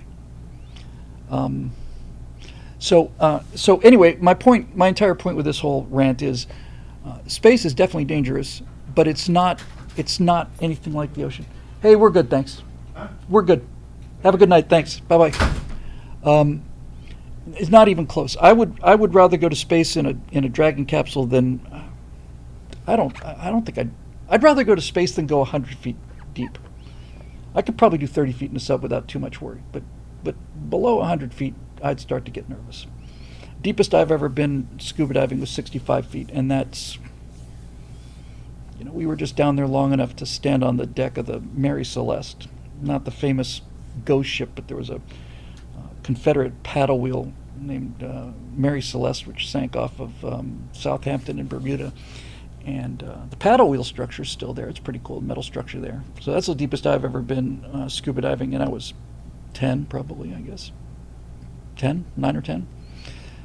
And I think that was the only time I can ever remember being actually worried, because we'd lost so many anchors in the coral reefs that the guy who ran the dive franchise, Kevin Burke, who's one of my favorite people ever, Kevin Burke was like Captain Quint without quite as much attitude. He was a wonderful guy. Anyway, he lost so many anchors out there in the reefs. He just, once you got it into the reefs, you just couldn't get that anchor up. So he ended up using cinder blocks mostly. But we were diving on the Mary Celeste. I think I'd only been down there twice, and my brother Steve and I was 10, Steve was 9, and we were like the little sheepdogs. We'd kind of circle around. We knew what we were doing, and we'd make sure the tourists didn't go too far off. And we were up there on the boat. We'd come back from the dive, still had my tank on. We were up there, pretty much out of air, and he had an actual anchor there, and he's pulling on it. He can't get it free. He says, "Billy, the anchor's stuck on the wreck. Can you go down and free it up?" I said, "Sure," because that's what you did when you're 10 years old and you're not, hammered by helicopter moms. So I just start pulling myself down the rope, down to 65 feet, and about halfway down, I ran out of air. And I had thought that a tank would run out of air rather slowly. I knew I was on my reserves when I came up, but I pulled the reserves, and as I'm going down, I ran out of air, and it's like normal breath, normal breath, normal breath, bit of a pull, an incredible pull, all the suction you got, and then nothing. It just like that. So I just got the anchor free and hauled ass back up to the surface. I knew from experience that certainly weren't down there long enough to worry about the bends at all. I've never done that kind of diving. And I also knew that from long years of hanging around this wonderful guy and his wonderful dive thing, that if you hold your breath while you're underwater, you're breathing compressed air.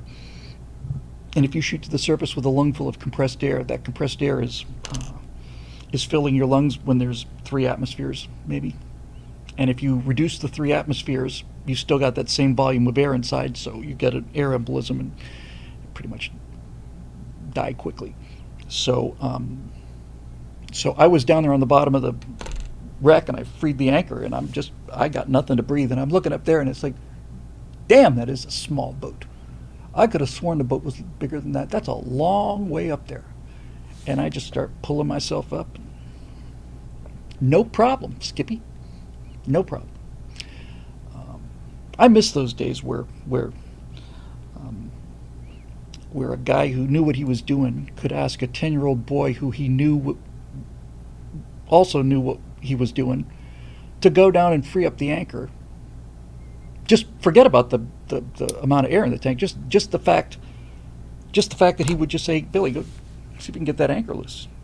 Yes, sir. Made me happy. I felt like a hero after that, because I was. So anyway, I'm not too concerned about the Polaris flights. I'm glad that they're doing private space flights. I think that, like I said, a market is a market, and if you're going to start putting together tourist flights, then that's great. Then there needs to see, because if you're doing enough tourist flights, then you need a tourist space station. And what is the company that does those inflatables? It's a hotel guy. I used to have this on the tip of my fingers, tip of my tongue rather. I say Dyson, is it? But if you've got guys who are regularly, basically. Thank you, Victoria. That's very kind. I wouldn't call myself a hero. I just call myself like a normal kid who climb a tree or dive down 65 feet, free up an anchor. Bigelow. Thank you, David Booty. If you're going to be in orbit for a week, then why stay cramped in that little tiny capsule? All you need is an inflatable balloon. And you think, boy, I don't know. you'd think that the sides would be soft, but you got nothing on the other side. I mean, a 1 atmosphere or even a third of an atmosphere inflatable structure in space you get on the outside is hard as concrete. So Bigelow has 2 inflatable space stations, 2 inflatable modules in orbit. I did a private space thing back in 2011. It's completely obsolete now, but even then, they had 2 of them in orbit. You can find them on the satellite finding app I have. One of them is filled with photos that float around in 0G, and they've been floating around in 0G for 15 years now, and they're photos of the people that worked at Bigelow. They just chucked a bunch of photographs in there, put the thing up, inflated it, and now this thing orbits the Earth, and those pictures have been going around for quite a long time. Dave Big Booty says, or Big Booty says, "Billy, don't be a hero," which is one of the worst songs that's ever been recorded. This was the garbage I grew up with until the Talking Heads came along and saved us all. I don't know. There's one thing I can't understand. I just despise Billy, Don't Be a Hero. That's probably because it's just so saccharine, It's just so saccharine and awful. I despised Billy, Don't Be a Hero. I despised Wildfire, but I loved The Night Chicago Died. Somebody explain that to me. It's obviously not the quality of the songs because they're all terrible, but The Night Chicago Died I just love that song. I need to go listen to it after we're done here. Got a couple super chats to catch up on here. Hang on a second here. I missed one from Lapko, who was telling me he's actually playing 4D chess with me. Lapko92, joke's on you. I said if I keep not watching 1, 2, 3, then I win because he keeps paying me. If you'd watched it promptly, I would have nagged you to rewatch The $6 Million Man. Too late. That's some missed super chats. What about One Tinge Soldier? Yeah, that's. I was agnostic about One Tinge Soldier. Everybody, just talk amongst yourselves here. I have to go get something.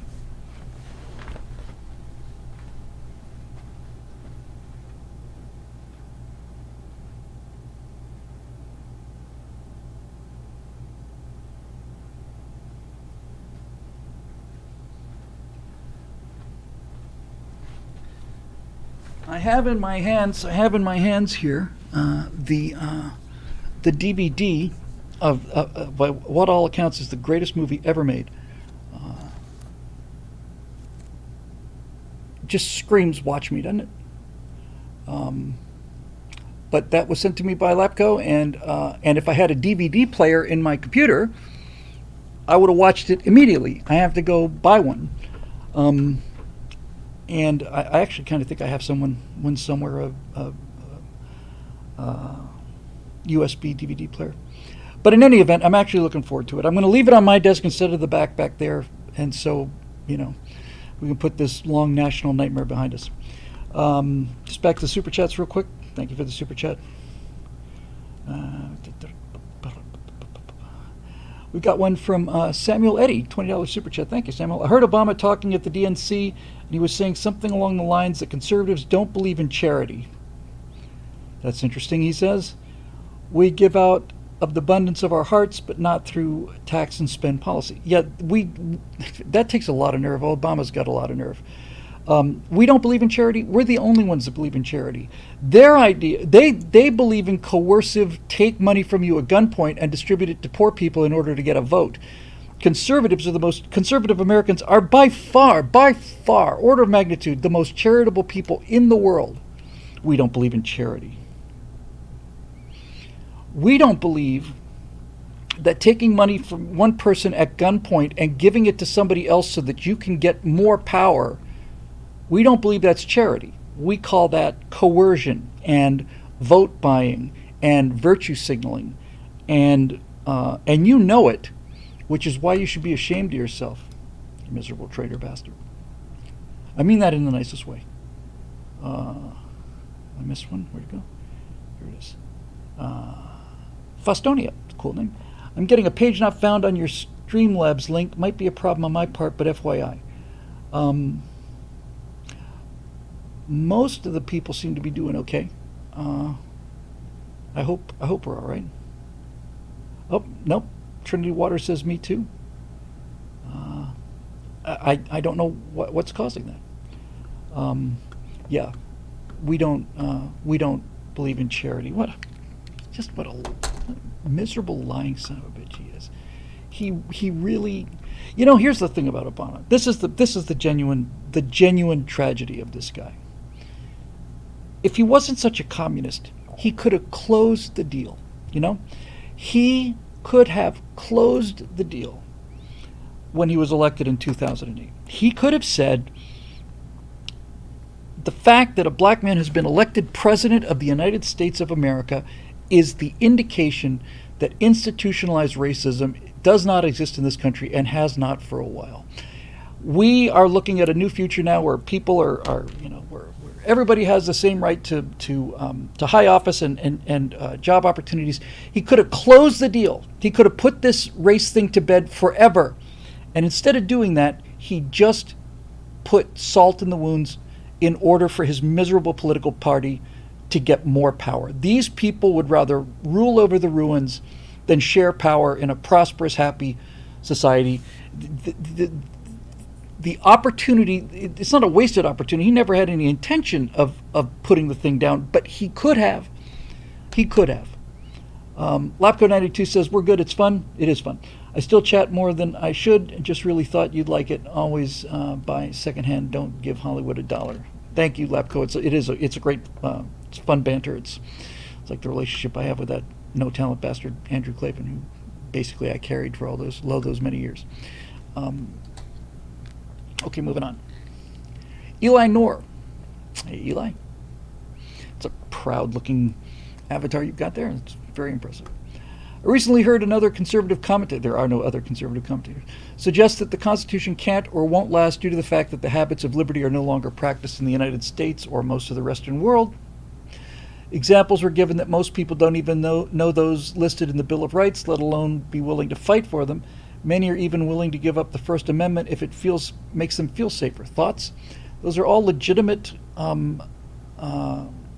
concerns.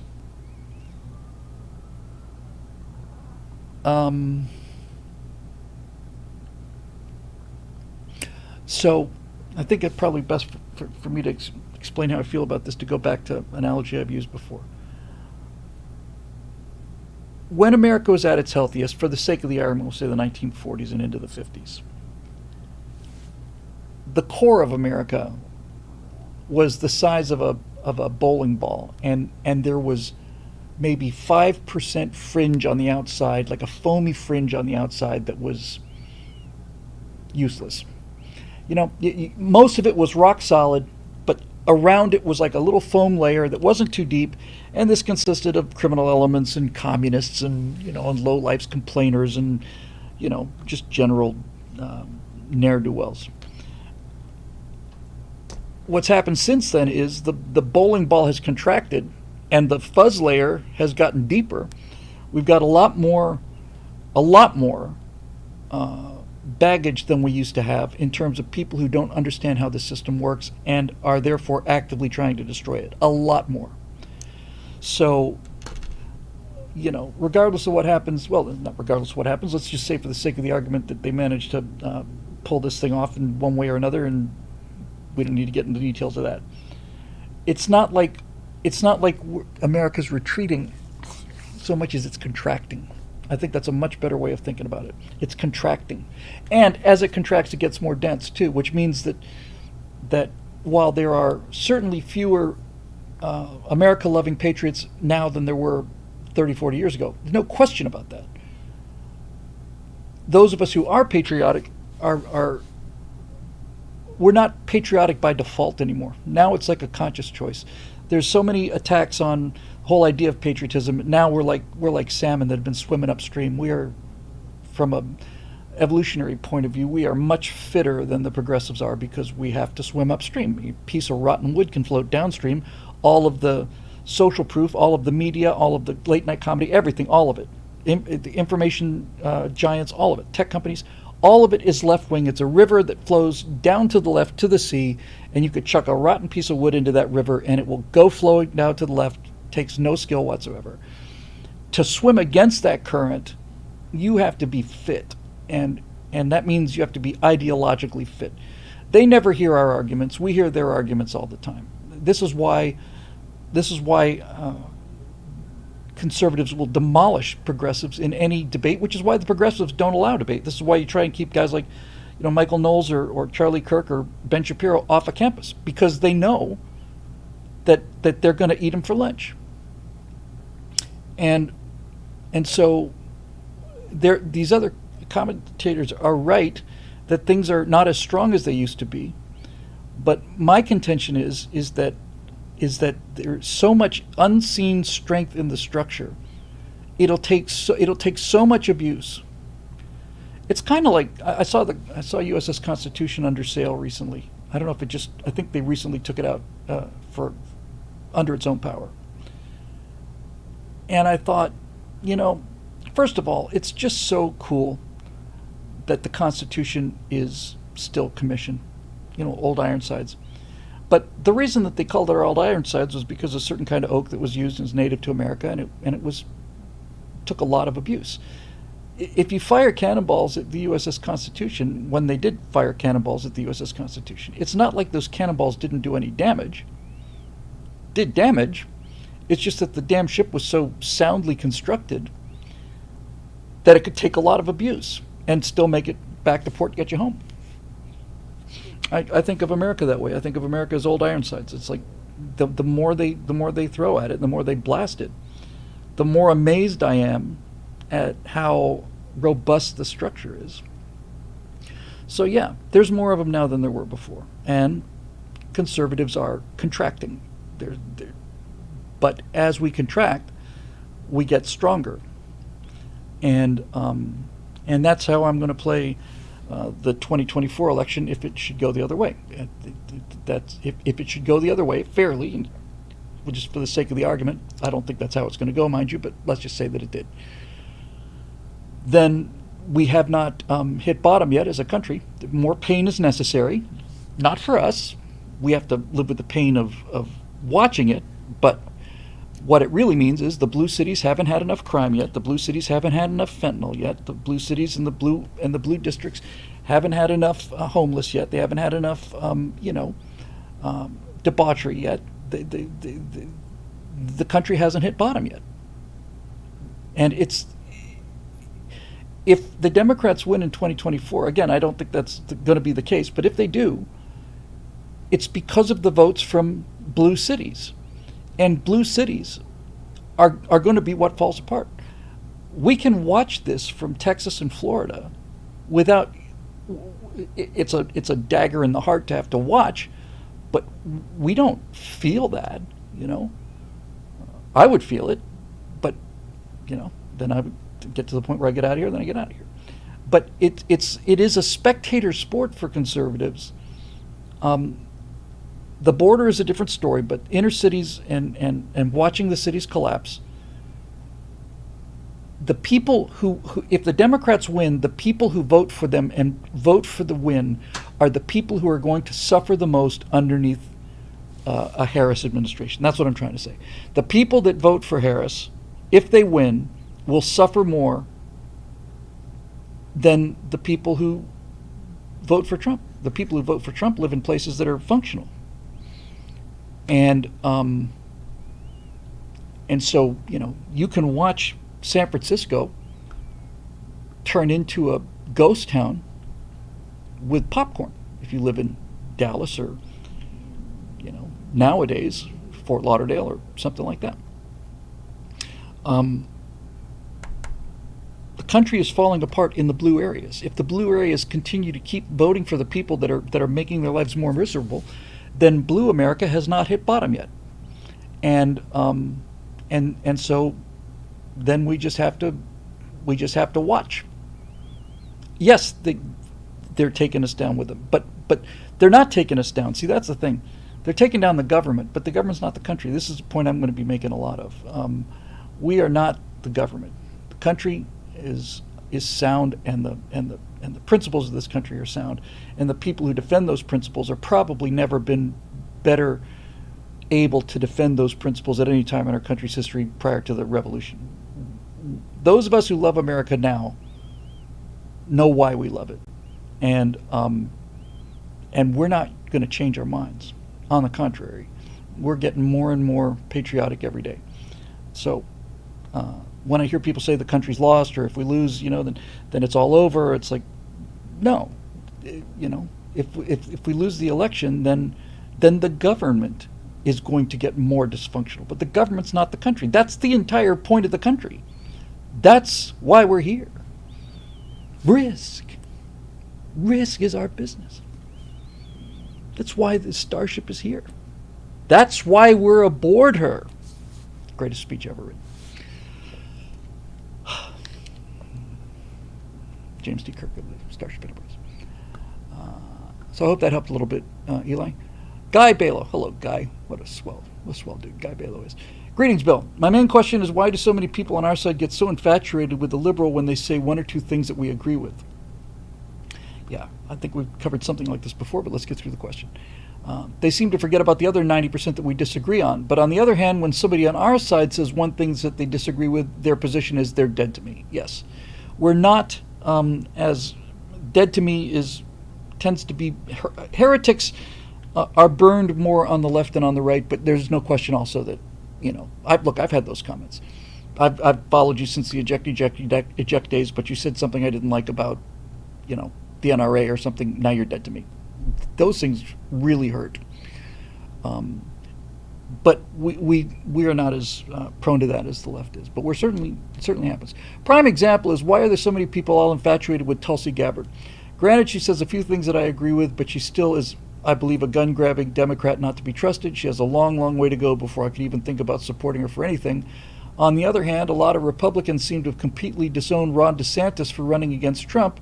I agree he should have run against Trump. All he had to do was full-heartedly supported Trump, and then he would have been all but guaranteed the nomination in 2028. Why is it so easy to forget about all the great things he's done? Why the double standard? Well, first of all, DeSantis is the most successful Republican politician in my lifetime, with the exception of Ronald Reagan. Really. I mean, there's no question. He's not only won by 30 points in Florida, he took what was a battleground state and turned it, in many cases, redder than Texas. DeSantis didn't just make the governorship of Florida red. I think every single county. I mean, it was astonishing. Now he ran against Trump. Okay. I agree. I don't think it was wise. I would have sat that one out. But see, here's the thing. He's not going to be governor in 2028.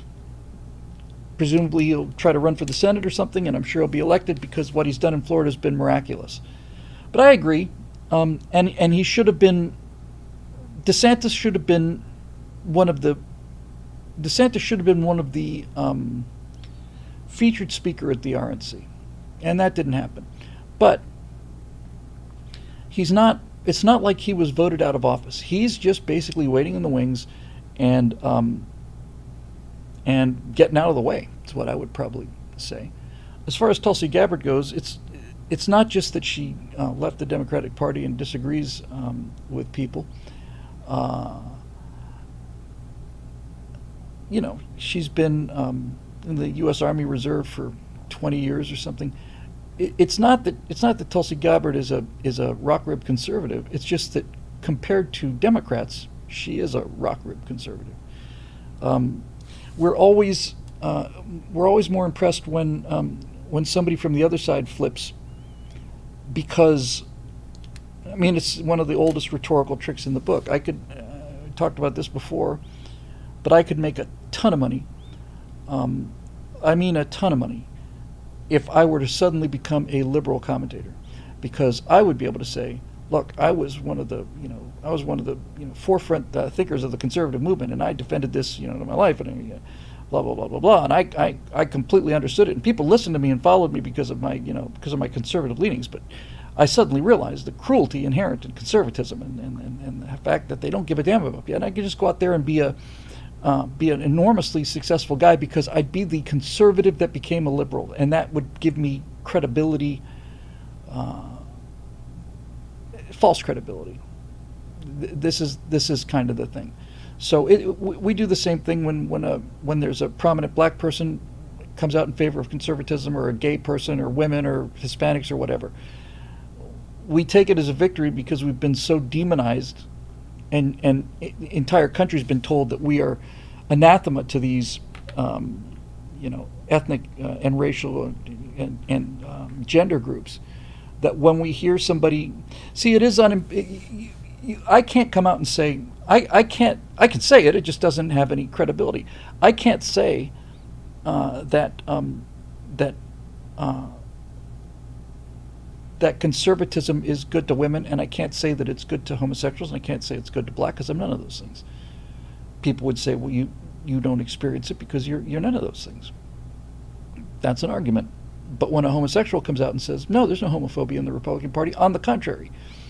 I lost all my friends when I declared to be a Republican. All of my liberal friends, who were all gay, don't talk to me anymore. And all the conservatives I met say, welcome to the family. That's a powerful argument. And so I think that explains a lot of the Tulsi thing. I'm not worried about DeSantis. Right now, he's taken a toss-up state and put it so solid, and a very important toss-up state. Is Florida third now or fourth in terms of electoral votes? It's California. I don't know these. I want to say it's California, New York, Texas, Florida, but I'm not sure about that. That's what I would have guessed it to be not too long ago anyway.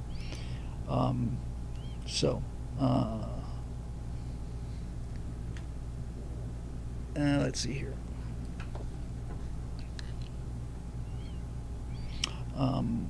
So we'll see. Anyway, hope that helped. And thanks again, Guy. Jacob Belchak, pardon me.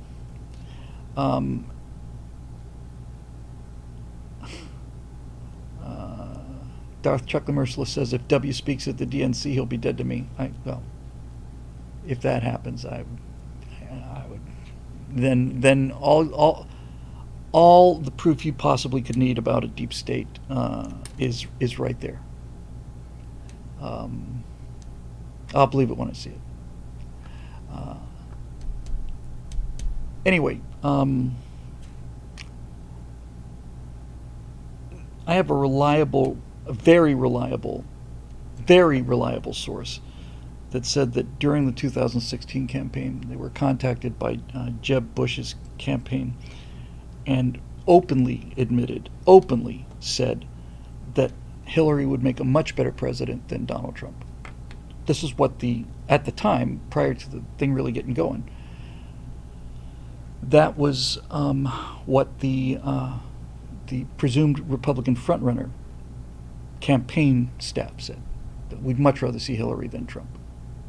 This is the leading Republican enthusiastically saying this. Okay, got it. No, I got it right there. Lapco says it's California, then Texas, then New York, then Florida. Okay, so it's 50-50. We'll see about that. Also, from Guy, if there's time for a second question, and there is,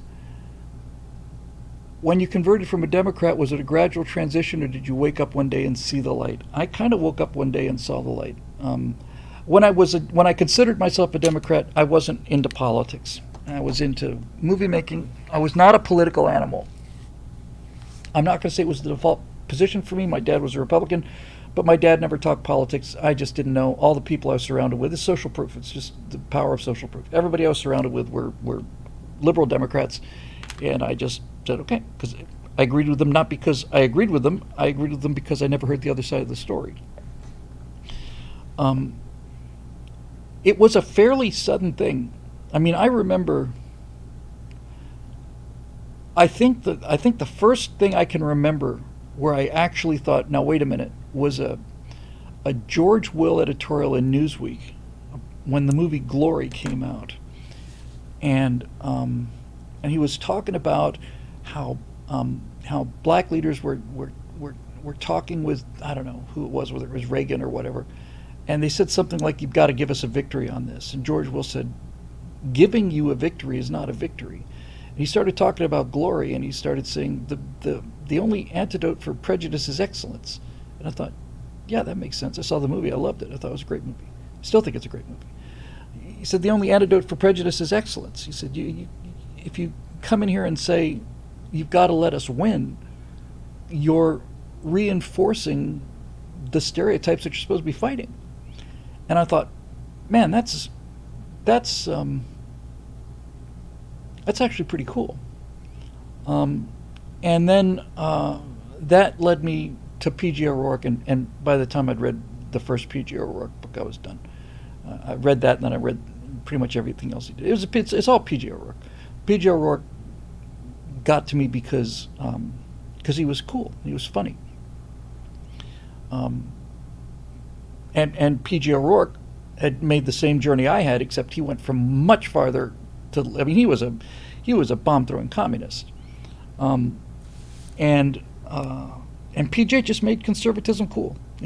I just remember time and time again reading this and just thinking, yeah, man, this guy's really just hilarious, and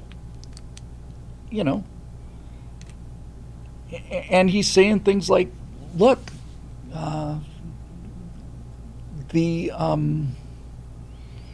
the beautiful women are conservatives at these events. He said, wherever they are, that's where the truth is. Something along those lines. And he was talking about what it's like to fly a C-130 over the desert, and and he wrote an awful lot about cars and just how awesome they are, and what it's like to have 600 horsepower underneath your foot, and how unbelievably American and cool it was, and how it's what life is all about, is working hard enough to make enough money to have that kind of fun. I just thought, damn, man, that was just amazing. So there's that. We're getting some feedback on the DNC. It's the last night of the DNC as we record this, so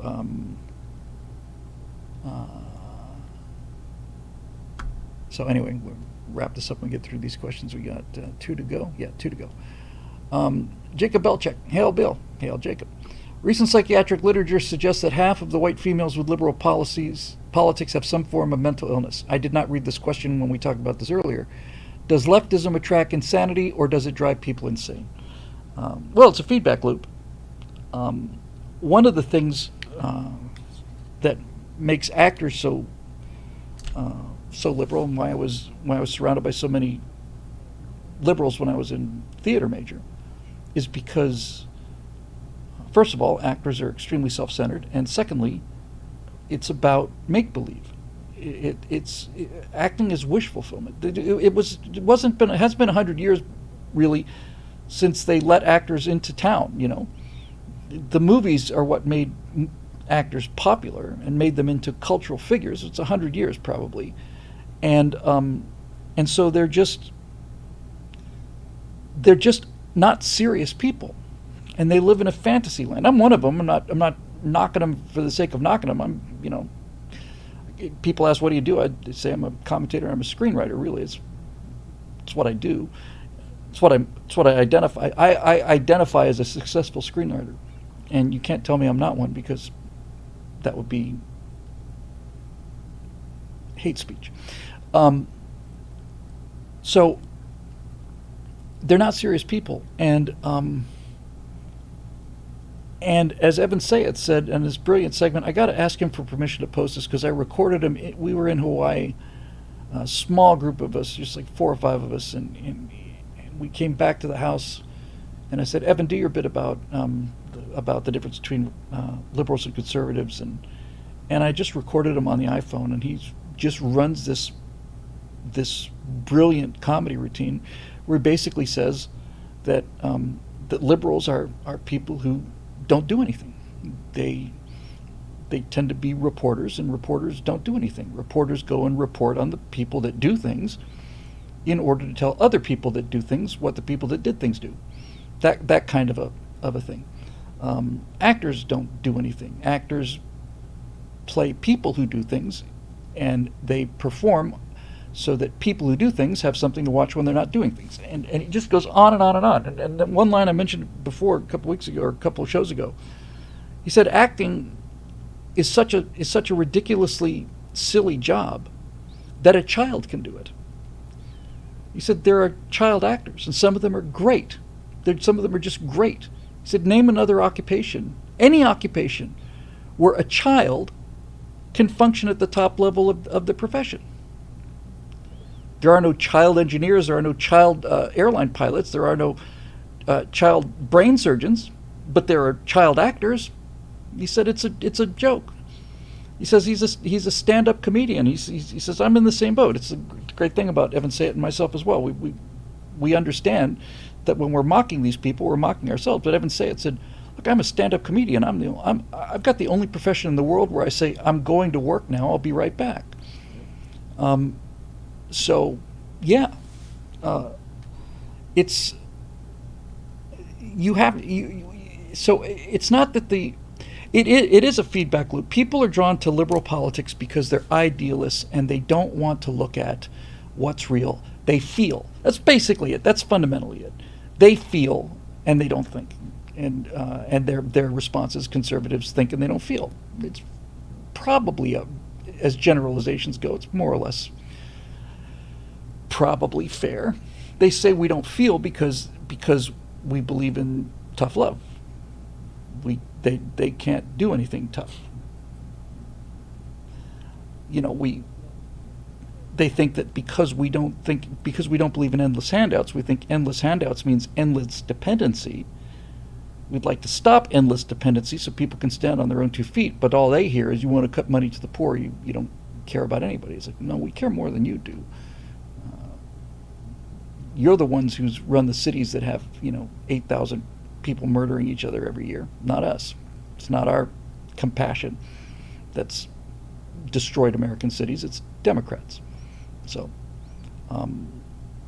but once you become identified with that, then you get into the mass formation, you get into the echo chamber, and you start hearing more and more about it, and more slander against conservatives. I was not there. I've told this a few times before, but I had a friend who was at a party, and this black man came with a conservative friend, and he was a liberal, and he came and listened to the conservatives talk, and he got all huffy and said, "I'm leaving. I'm not going to be surrounded by, essentially slaveholders, And as he's walking out the door, somebody said, "Well, okay, fair enough, but just remember, Abraham Lincoln was a Republican, the Emancipation Proclamation." And this guy turned at the door and he said, "Abraham Lincoln was not a Republican." He said, "Yeah, he sure was." He was not. No, he was. The Republican Party was founded to stop slavery. That's why the Republican Party existed. That's why they broke off from the Whigs. Abraham Lincoln was not a Republican. He was a Democrat. Sir, you've got a phone. You can Google this. It'll take 3 seconds. And this guy Googles it, and it's like, he's gobsmacked. He says, "I need to sit down." And then somebody said, "Plus you can add Frederick Douglass and Martin Luther King." Stop. I don't want to hear any more right now. You could watch his entire paradigm, his entire moral, intellectual, social framework just go and it was that's my point, right?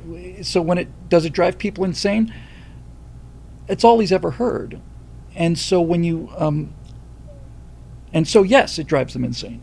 But they're drawn to the fundamental premise of progressivism, which is, number one, that people are perfectible. Number two, that government will do things better than business. That paradise on earth is possible if you just get rid of all the people who object to things. That criminals aren't bad; they're just misunderstood, and the whole spectrum. If you're nice to the Islamicists, they'll be nice to you, and it's not their fault. It's our fault that they hate us, and you just go on and on and on. None of this stuff is true. None of it.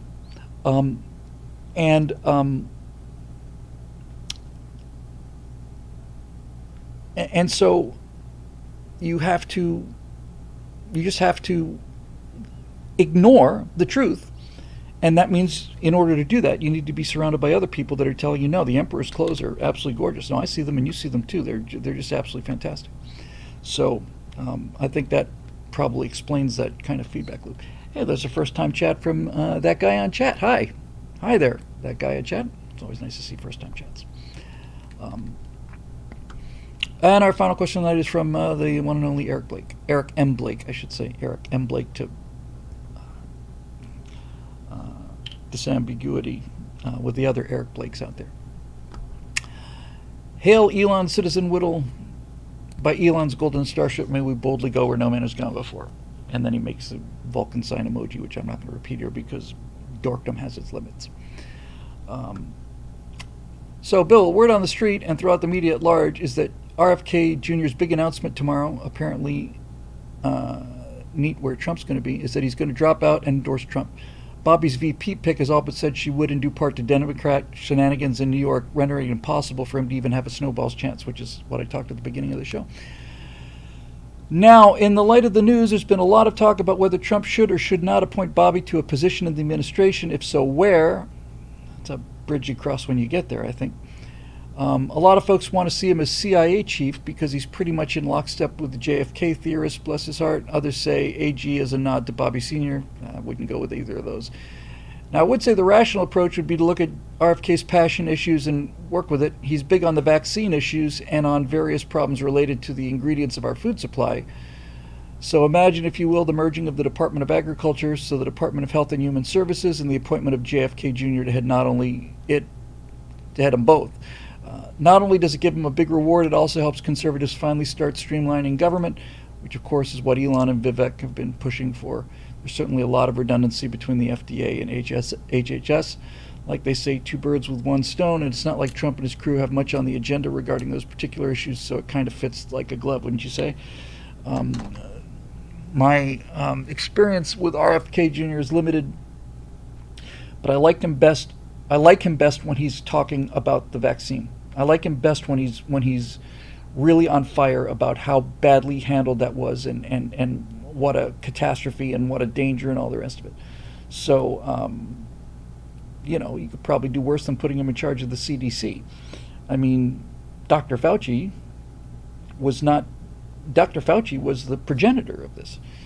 Fauci is the guy who took American money, despite the fact that even the Barack Obama administration said this is too dangerous, I don't want to play with this, found a way to get it around under the table and sent it to the Wuhan lab, where they developed gain of function research on bat viruses. That's undisputable. It's not conjecture. It's not conspiracy theory. It's a fact. I think I would like to have somebody at CDC or Health and Human Services, or I don't think so much the Department of Agriculture. I'd like to have a farmer be in charge of the Department of Agriculture long enough to phase it out. But somebody said FDA chief. I mean, you get a reward, but he's not exactly, again, he's not a rock rib conservative. I think it would be great to give him a reward. Like you said, I think your point's entirely correct. What is he passionate about? Well, he's passionate about, stuff in our food and vaccines. So give him the FDA or give him the CDC. I don't see them combining these agencies, but like I said, it'd be nice if somebody could start talking about demolishing these structures that have no constitutional justification and do nothing but make things worse. The most obvious example is the more money we've spent on the Department of Education, the lower our test scores get. That's not up for discussion. That's not my opinion. That's absolute fact. The more money we spend on the Department of Education, the lower our test scores get. Oh, well, that's a correlation without a causality. Makes a lot of sense, though, I mean, makes a lot of sense. And,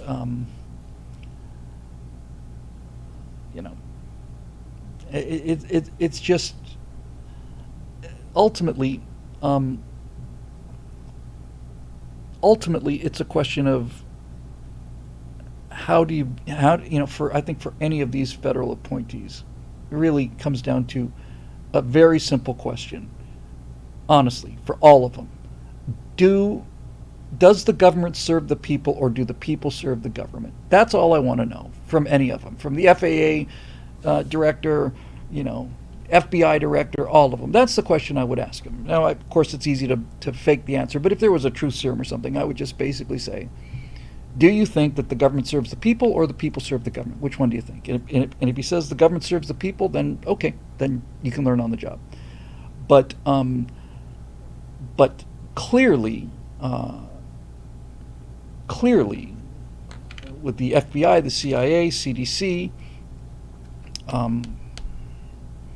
to some degree the FAA, NASA, EPA, these are political appointees that are determined to tell the people what to do, and that's not your job. Your job is to do what the people tell you to do. I think it was Peggy Noonan who said that when she was writing speeches for Reagan, that the idea that Reagan would tell the American people what to do was inconceivable. Reagan thought his job was to find out what the American people wanted and then do that for them. And that's a whole different way of looking at things. So that's what I would ask. Who serves who? Who's the master here? And if I got anything other than this government agency is here to serve the people. If I'm the FDA, it's like our job is to make sure that food is safe, that people can trust walking into a supermarket, buying a can of tomato soup, and not ending up dying from it. And that's the limit of our responsibility. We're not here to tell people how to grow food. We're not here to add tax to food. We're not here to regulate food growth, other than to say that this stuff is safe. That's the F part of the FDA. As far as the drugs go, I just think that you need to treat John Eden again with another $99 super chat. John, I'm very, very grateful. It's just monumental of you. I really appreciate it. As far as the drugs go, I'm a big believer in individual responsibility and treating people like adults. If I've got stage 4 terminal cancer, and somebody says there's an experimental treatment, and we have not proven that it's safe, and the side effects could be very serious, I'm saying to myself, are one of the side effects instant death? Because frankly, if I've got terminal cancer, that's actually not a bug, that's a feature. So as far as the drug thing goes, their job should be awareness, that people need to be aware, but they should be able to make their own decisions. This business of holding on to experimental drugs, people just dropping dead from diseases that these drugs might either cure or at least ameliorate, because we haven't proven that it's safe yet. That's fine for aspirins, and Cialis, but when you're talking about people who are going to die without this medicine, then instead of forcing them to take the medicine or preventing them from taking the medicine, all the FDA needs to do is to say, these are the risks. This is our current state of knowledge regarding this drug. We think that if you take this drug, you've got an excellent chance of curing your liver disease, but some cases have shown that your arm gets gangrene and falls off. Make a decision, make a decision, and then live with the decision. Be advised of the risks, understand the risks, make an adult decision on what you want to do with your life, and then get out of the way. Get out of the way. This idea that the FDA is withholding life-saving drugs for 20 years until they can prove that there's no harm done. If you could do that in a week, that'd be a different story. But 20 years, how many people are going to die while you're doing this? Let them know what the risks are. Some of these drugs are very dangerous. In fact, some of these vaccines may have killed 60,000 people a year.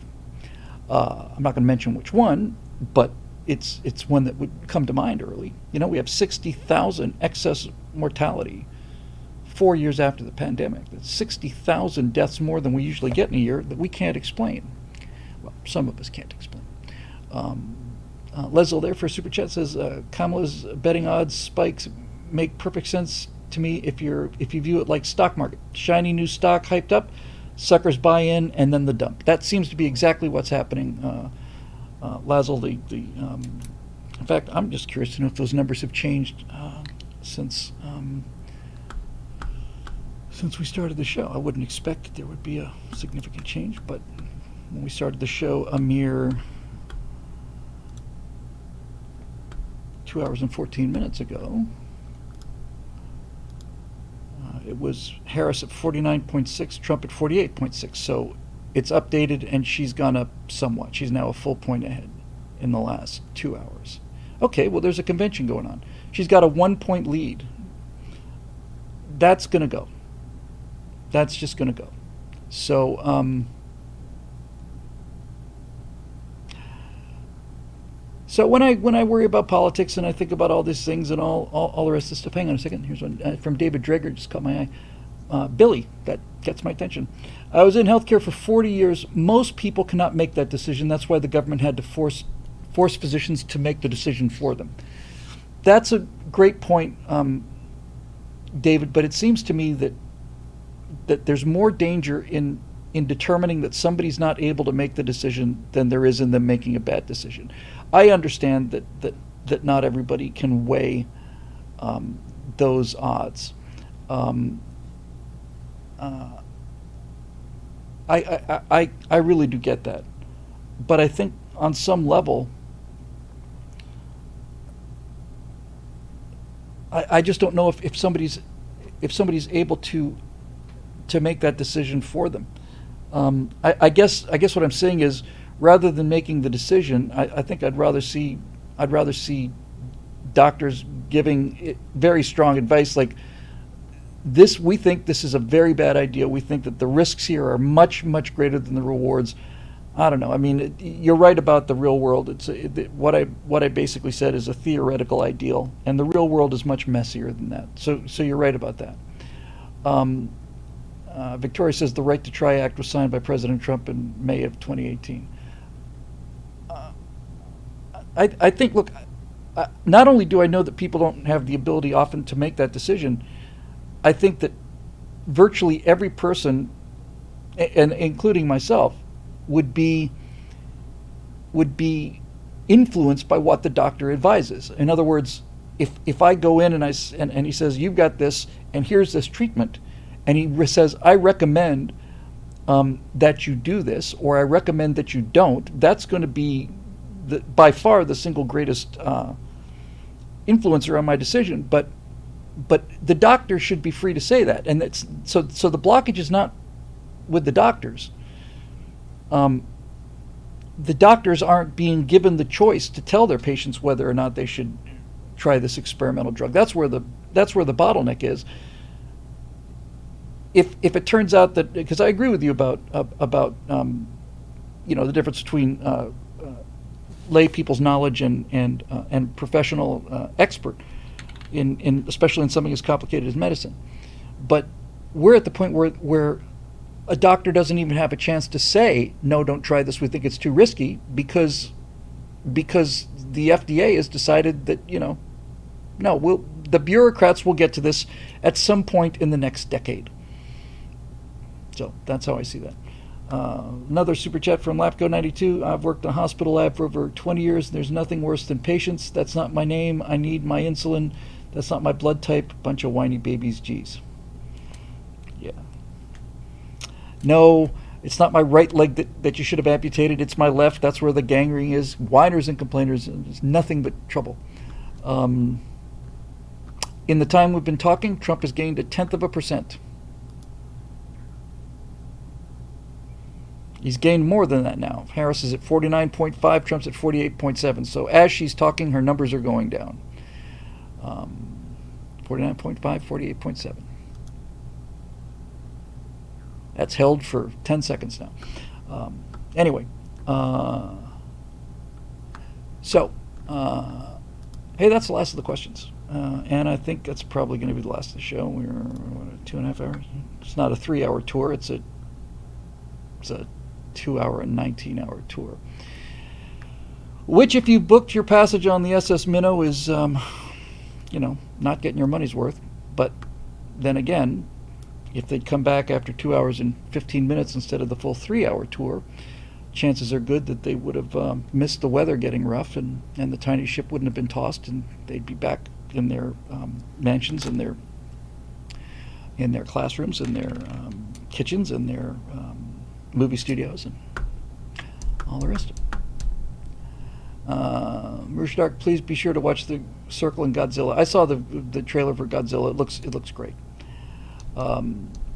Anyway, where is this betting website? It's called electionbettingodds.com, and it's run by Maxim Lott and John Stossel. It goes out and collates all of the other independent betting that's done in book, you can bet on anything. David Trigger says, did Bob Denver ever get any royalties? My understanding is none of those guys got royalties back in the day, that Gilligan's Island cast and crew didn't get any royalties. I don't think the Star Trek... I heard that after Star Trek ended, Shatner was homeless, which is kind of shocking, But no, they never got it. And all of that syndicated stuff is... a lot of people made a lot of money off of them, and they didn't get any part of it. But you know what? That was the way things were. Syndication just didn't exist, really. Marisha says, Dennis Quaid is apparently playing Reagan in a new biopic, and the left canceled him over it. Yes, I had a chance to talk with Dennis Quaid about this 4 months ago, 5, something like that. I don't know him very well at all, just in the same room. And as he was leaving, I walked up to him and said, hey, I just want to let you know, Dennis, Breaking Away changed my life. That was his first movie. One of my favorite movies of all time. It convinced me that you could make a small movie that's not science fiction and still be really, really great. And he looked at me and said, yeah, changed my life too. Great answer, man.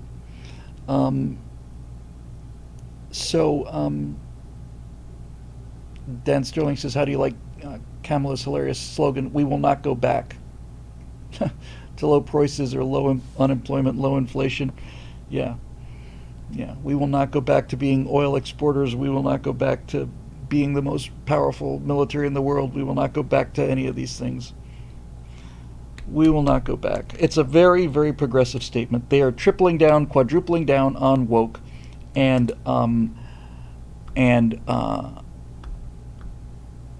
they missed the bus. This was trendy 5 years ago. So, so look, her numbers have fallen 10 points in the last week. So I'm fine with them saying we will not go back. My response to that would be, the country is heading over a cliff and everybody knows it. And their response is, we will not go back. Our response is, stand on the brakes and get this baby in reverse before it's too late. Unburdened by freedom, yeah. The thing that's so funny about the unburdened by what has been is not that she's repeated it so many times. That's pathetic. What's hilarious is that she thinks it's meaningful, that it's deep. Like, think of what can be unburdened by what has been. It's like somebody had to, it's like she read this somewhere and she thought, my God, that's the deepest thing I've ever heard in my life. And somebody like Thomas Sowell says, oh, it's a quote from Mao, imagine my shock. Imagine my shock. Yeah, Red 4 says, it doesn't even make any sense. It doesn't make any sense. Thomas Sowell or Victor Davis Hanson hear something like that and they go, you've said nothing. Your mouth moved and sounds came out, but you didn't say anything.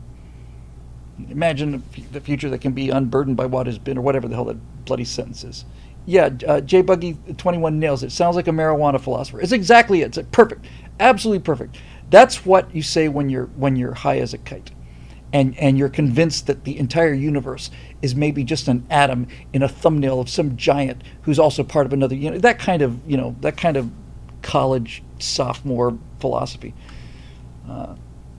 You get the idea. Yeah, forward is the communist mantra. Forward to our bright future, comrades.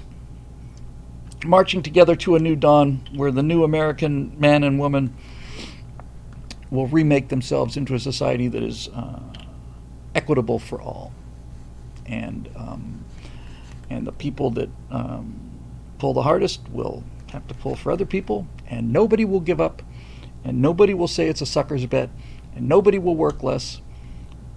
I was seeing something on this on one of these MGTOW channels, men going their own way things, and it was a number of cases where really bitter divorces, and men who were formerly engineers or something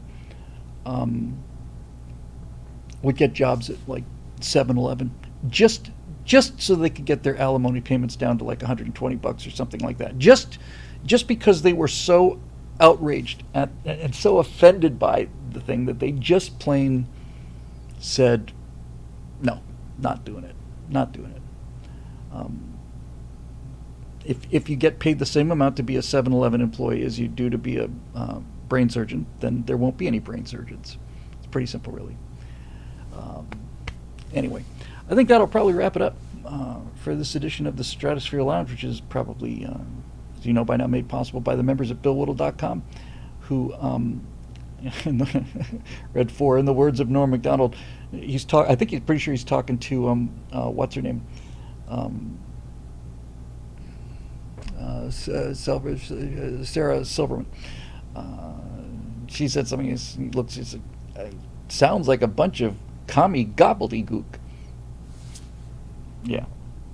I sat next to Sarah Silverman in a doctor's office, ophthalmologist, I think, many years ago. I was just sitting there, and I sat down, and I looked up, and I said, well, that's Sarah Silverman. She had no idea. She had no idea how close she was to utter annihilation, philosophical annihilation. If she'd so much as opened her mouth just a peep out of her, she would have been vaporized by the conservative frickin' Godzilla breath that I would have unleashed on her. She got out of there with her eyesight intact by some miracle. Anyway, okay, so this show's made possible by the members of BillWhittle.com, for we are continually grateful for, and I'll have a fairly in-depth look at this whole poll phenomenon up on Sunday morning, and that's the time to release it, so we'll see. Okay, so again, thanks for joining us. The show gets bigger every week, just slowly growing. There's 206 viewers on YouTube. Hooray! It's not big numbers by some people's standards, but it's the best people, and I'd rather have a small number of the best people than a large number of bozos, yahoos, communists, and fruitcakes. Okay, so let's say goodnight to our YouTube friends. Thanks for joining us over there on YouTube, and we'll see you probably Monday night on the Stratosphere Studio.